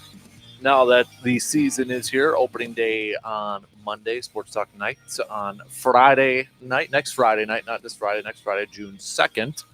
Should be a lot of fun. Hopefully we'll see a lot of you out at the ballpark at Carson Park on opening day and next Friday. All right, switching gears here just a little bit. Let's talk some college sports with our dude, Mr. R.J. Cardinal, Badger analyst from the Zone in Madison. R.J., I know we were kind of talking about the new Big Ten commissioner a little bit last week and kind of talking about his media background and such. And I've been kind of seeing some things about, there's maybe a little bit of a hiccup or something with the TV deals with the Big Ten. Can you give us a little bit of a background of exactly what's going on right now? Well, it appears outgoing Commissioner Kevin Warren didn't exactly finish the deal a year ago when it was announced. So there's that. Final deal 3 months out before the season starts has not been really agreed upon. And it appears Kevin Warren was doing a lot of things on his own without consulting anybody, whereas he was promising some Big Ten championship games to NBC. The only problem is the Big Ten doesn't have the rights to the Big Ten championship games. That would be the Big Ten Network and Fox, and that's why it's always on Fox. So the deal with NBC, not necessarily all there. A big part of that is also because as Kevin Warren was negotiating, apparently didn't run November night games by any schools. It seems everything that was agreed upon by at least the Big Ten offices and the TV networks, well, just NBC, it seems like were never discussed with anybody else. Now the Big Ten, for some reason, I didn't exactly know why, owes $40 million back to the back to Fox for one reason or another, but also owes $25 million back to Fox for not fulfilling the allotted games during 2020. So whereas Kevin Warren seemed to be a big proponent of not playing at all, and during 2020, but yet whatever side you fall on, cooler heads prevail, or stupidity. Games ended up being played not to 12, and some teams like Wisconsin, even missed 2 games of the schedule that was placed out there.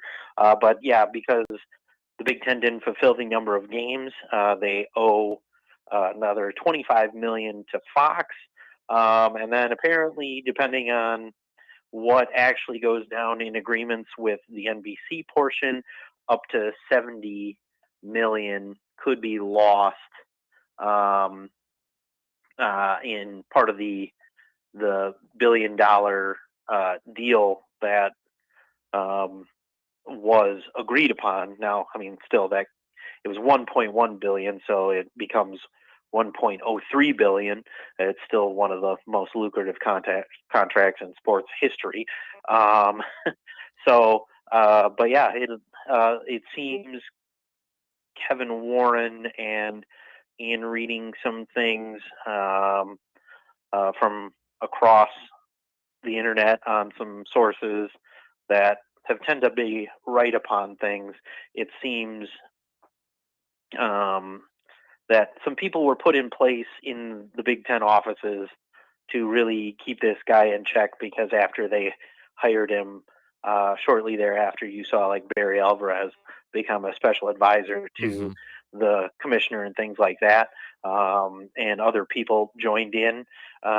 They no longer had trust in the commissioner after the 2020 whole season thing, and the dealing with COVID, even though, I mean, it's unprecedented times. You can't really expect somebody to know how to do that. But yeah, the whole handling of that led to some distrust there. Yeah, it seems the move to the Bears is more or less of a probably writing on the wall. We don't want to fire you, but you might want to look for a new job. And yeah, it now makes sense to bring in a guy who has extensive experience in the media, because it's not just that he needs to, like we talked last week, think of possible new creative ways to move forward and make more money.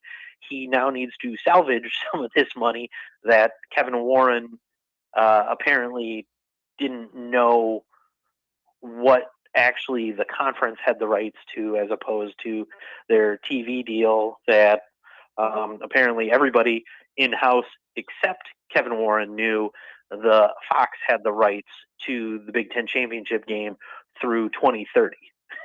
But yet he promised NBC the Big Ten championship game in like 2026 or something like that. So it does seem a bit of a cluster, and it'll be interesting to see where this all flushes out, and we get to see where the TV deal actually is at the end of whatever negotiations we're going through here. But yeah, so it'll be interesting to see what we have going on there. Yeah, and you kind of mentioned already, but I was going to ask, I mean, not to say he's not qualified overall, but you have to wonder if a big reason why, Tony was hired as the new Big Ten commissioner was because of his media background working with CBS, and was it the Golf Network, I think, or something like that too. I mean, given with everything that we're kind of hearing coming out here, you have to imagine that was probably a big, big selling point to bring him on board to be the new Big Ten commissioner. Yeah, it does seem that way. You have, it's just one of those. It's kind of like, oh, hey, cool.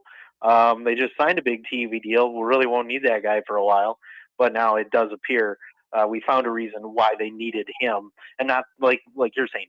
I don't know if a lot of people that are in the business world and on the business side of things can move on over into here. Look at Pat Richter at Wisconsin. He never was an AD anywhere else. He was a vice president over at Oscar Mayer here on the east side of Madison when it was still out of Madison. So he left the business world to come be the athletic director here and made some tough decisions, cutting sports and all that kind of stuff. And sometimes you don't need the sports guy to be there. So if you have a guy who now is clearly seems pretty darn qualified to be on the TV media rights deal and negotiating that, and you saw articles of people from the media across the media industries on all that who said this is the guy.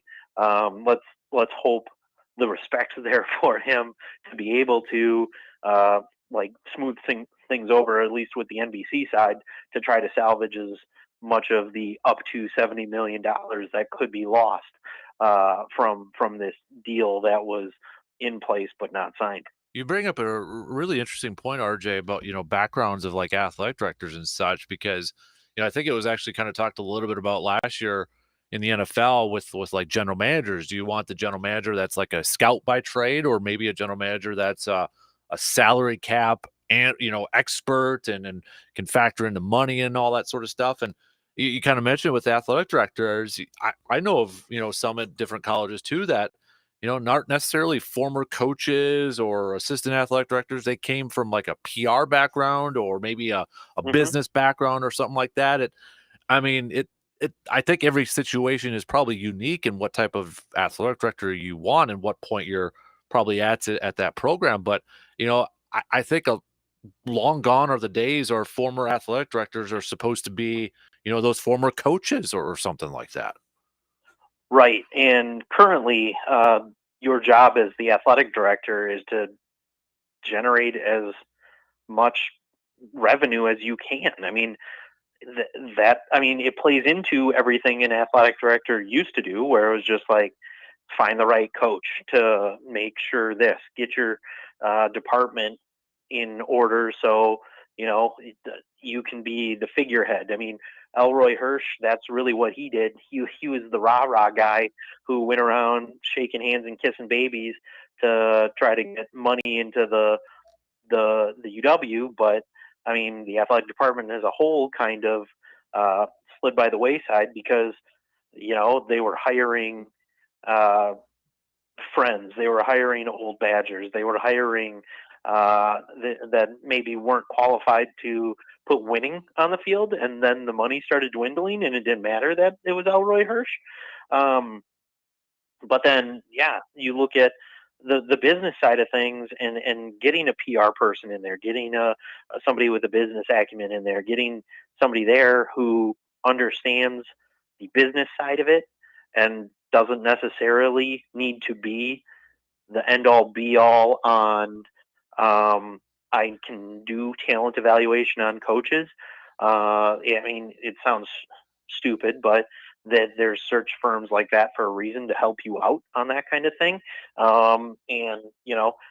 Famously, we had the last AD in Barry Alvarez, who the quote unquote I am the search firm, right? And for the most part, he hit some home runs on some hires, but ultimately there were some programs that fell to the wayside, and still one of the better hirers of coaches has been Pat Richter. It's yet to be seen what we see out of McIntosh, but he's had to replace two of the three high profile programs head coaches here in the last calendar year in football and hockey, and that used to be listed as hockey, football, and basketball as your top three in that order, probably. But It's something that the role of the administration at an athletic department now is to make the alumni happy, which then leads to the alumni and boosters bringing in more money. Mm-hmm. Yeah, fundraising and all that stuff, right? And you kind of Mhm. wonder with Yep.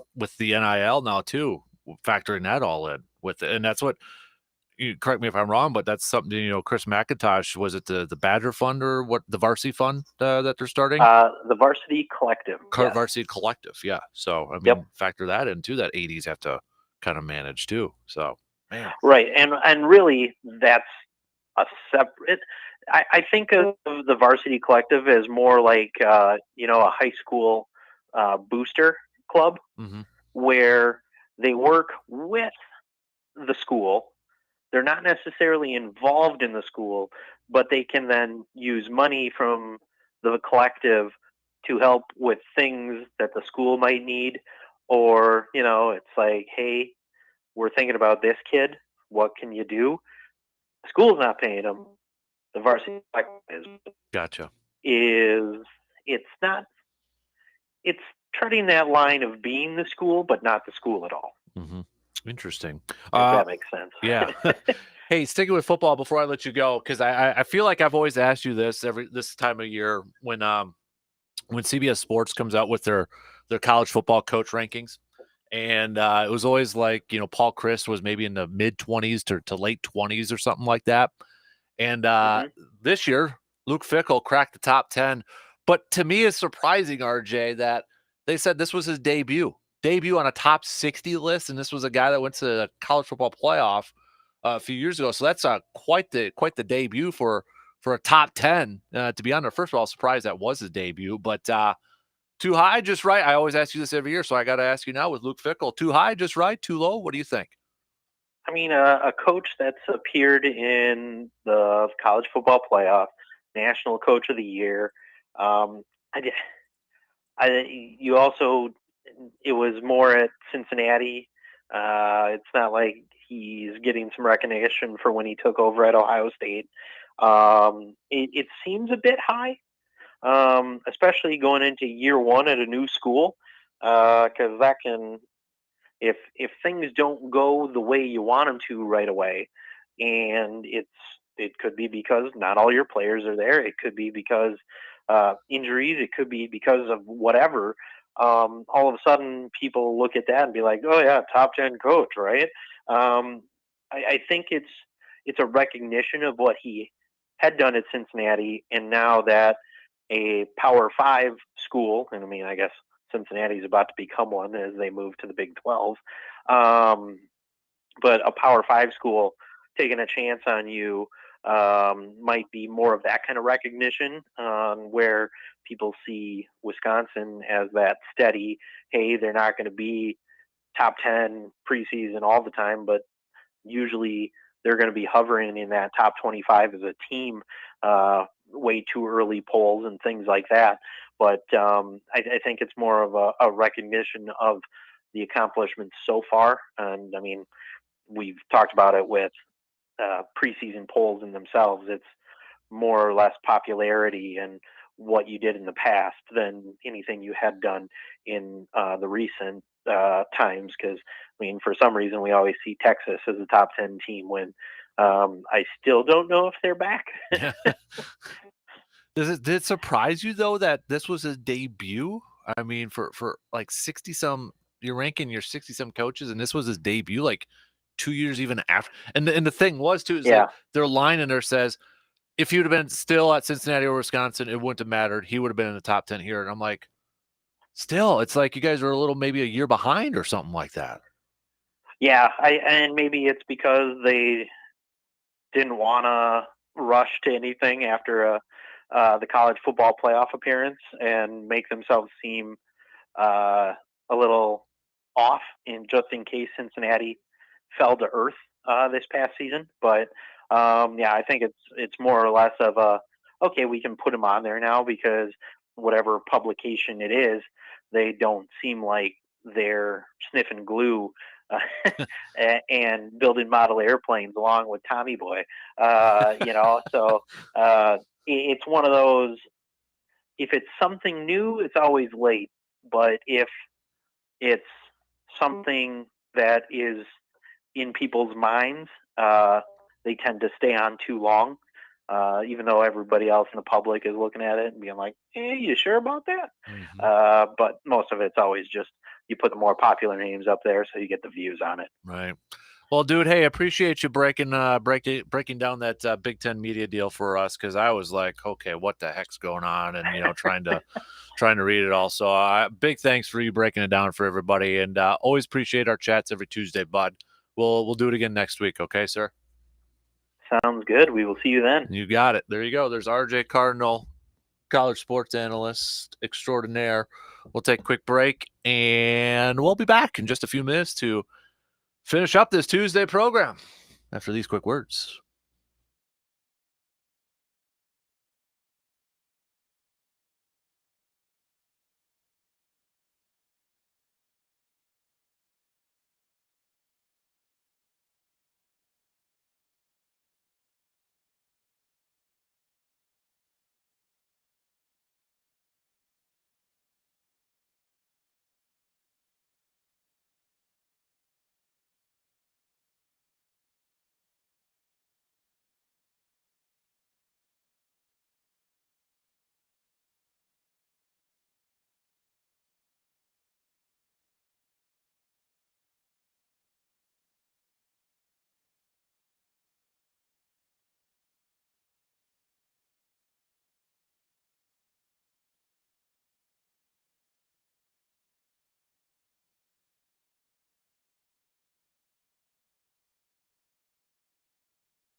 All right, wrapping things up here. Only got a few more minutes. Big thanks to Sammy from the Eau Claire Express for stopping by.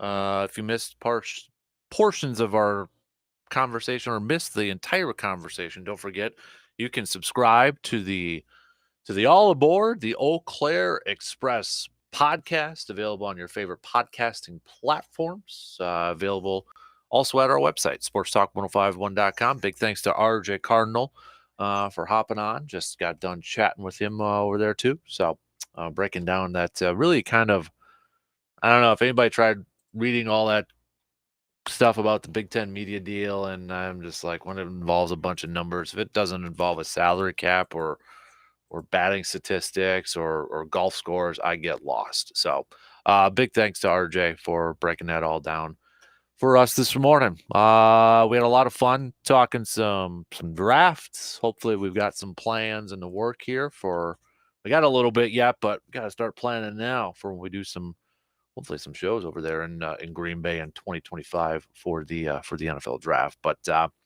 speaking of Green Bay, OTAs day 2, we didn't see any picks from the Packers team threads on like Twitter or Facebook, but today's practice is open to the media, and we'll hear from Matt LaFleur. We'll hear from some players in the locker room.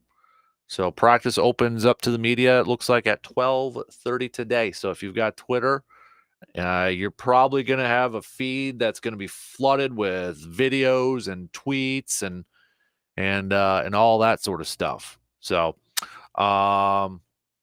we got that. We'll hit up a little bit later on, or we'll hit that up, recap it, I should say, tomorrow. So what else do we got? What else do we want to recap here? Because we only got a couple minutes left. We talked a little hoops with LeBron and getting swept by the Nuggets.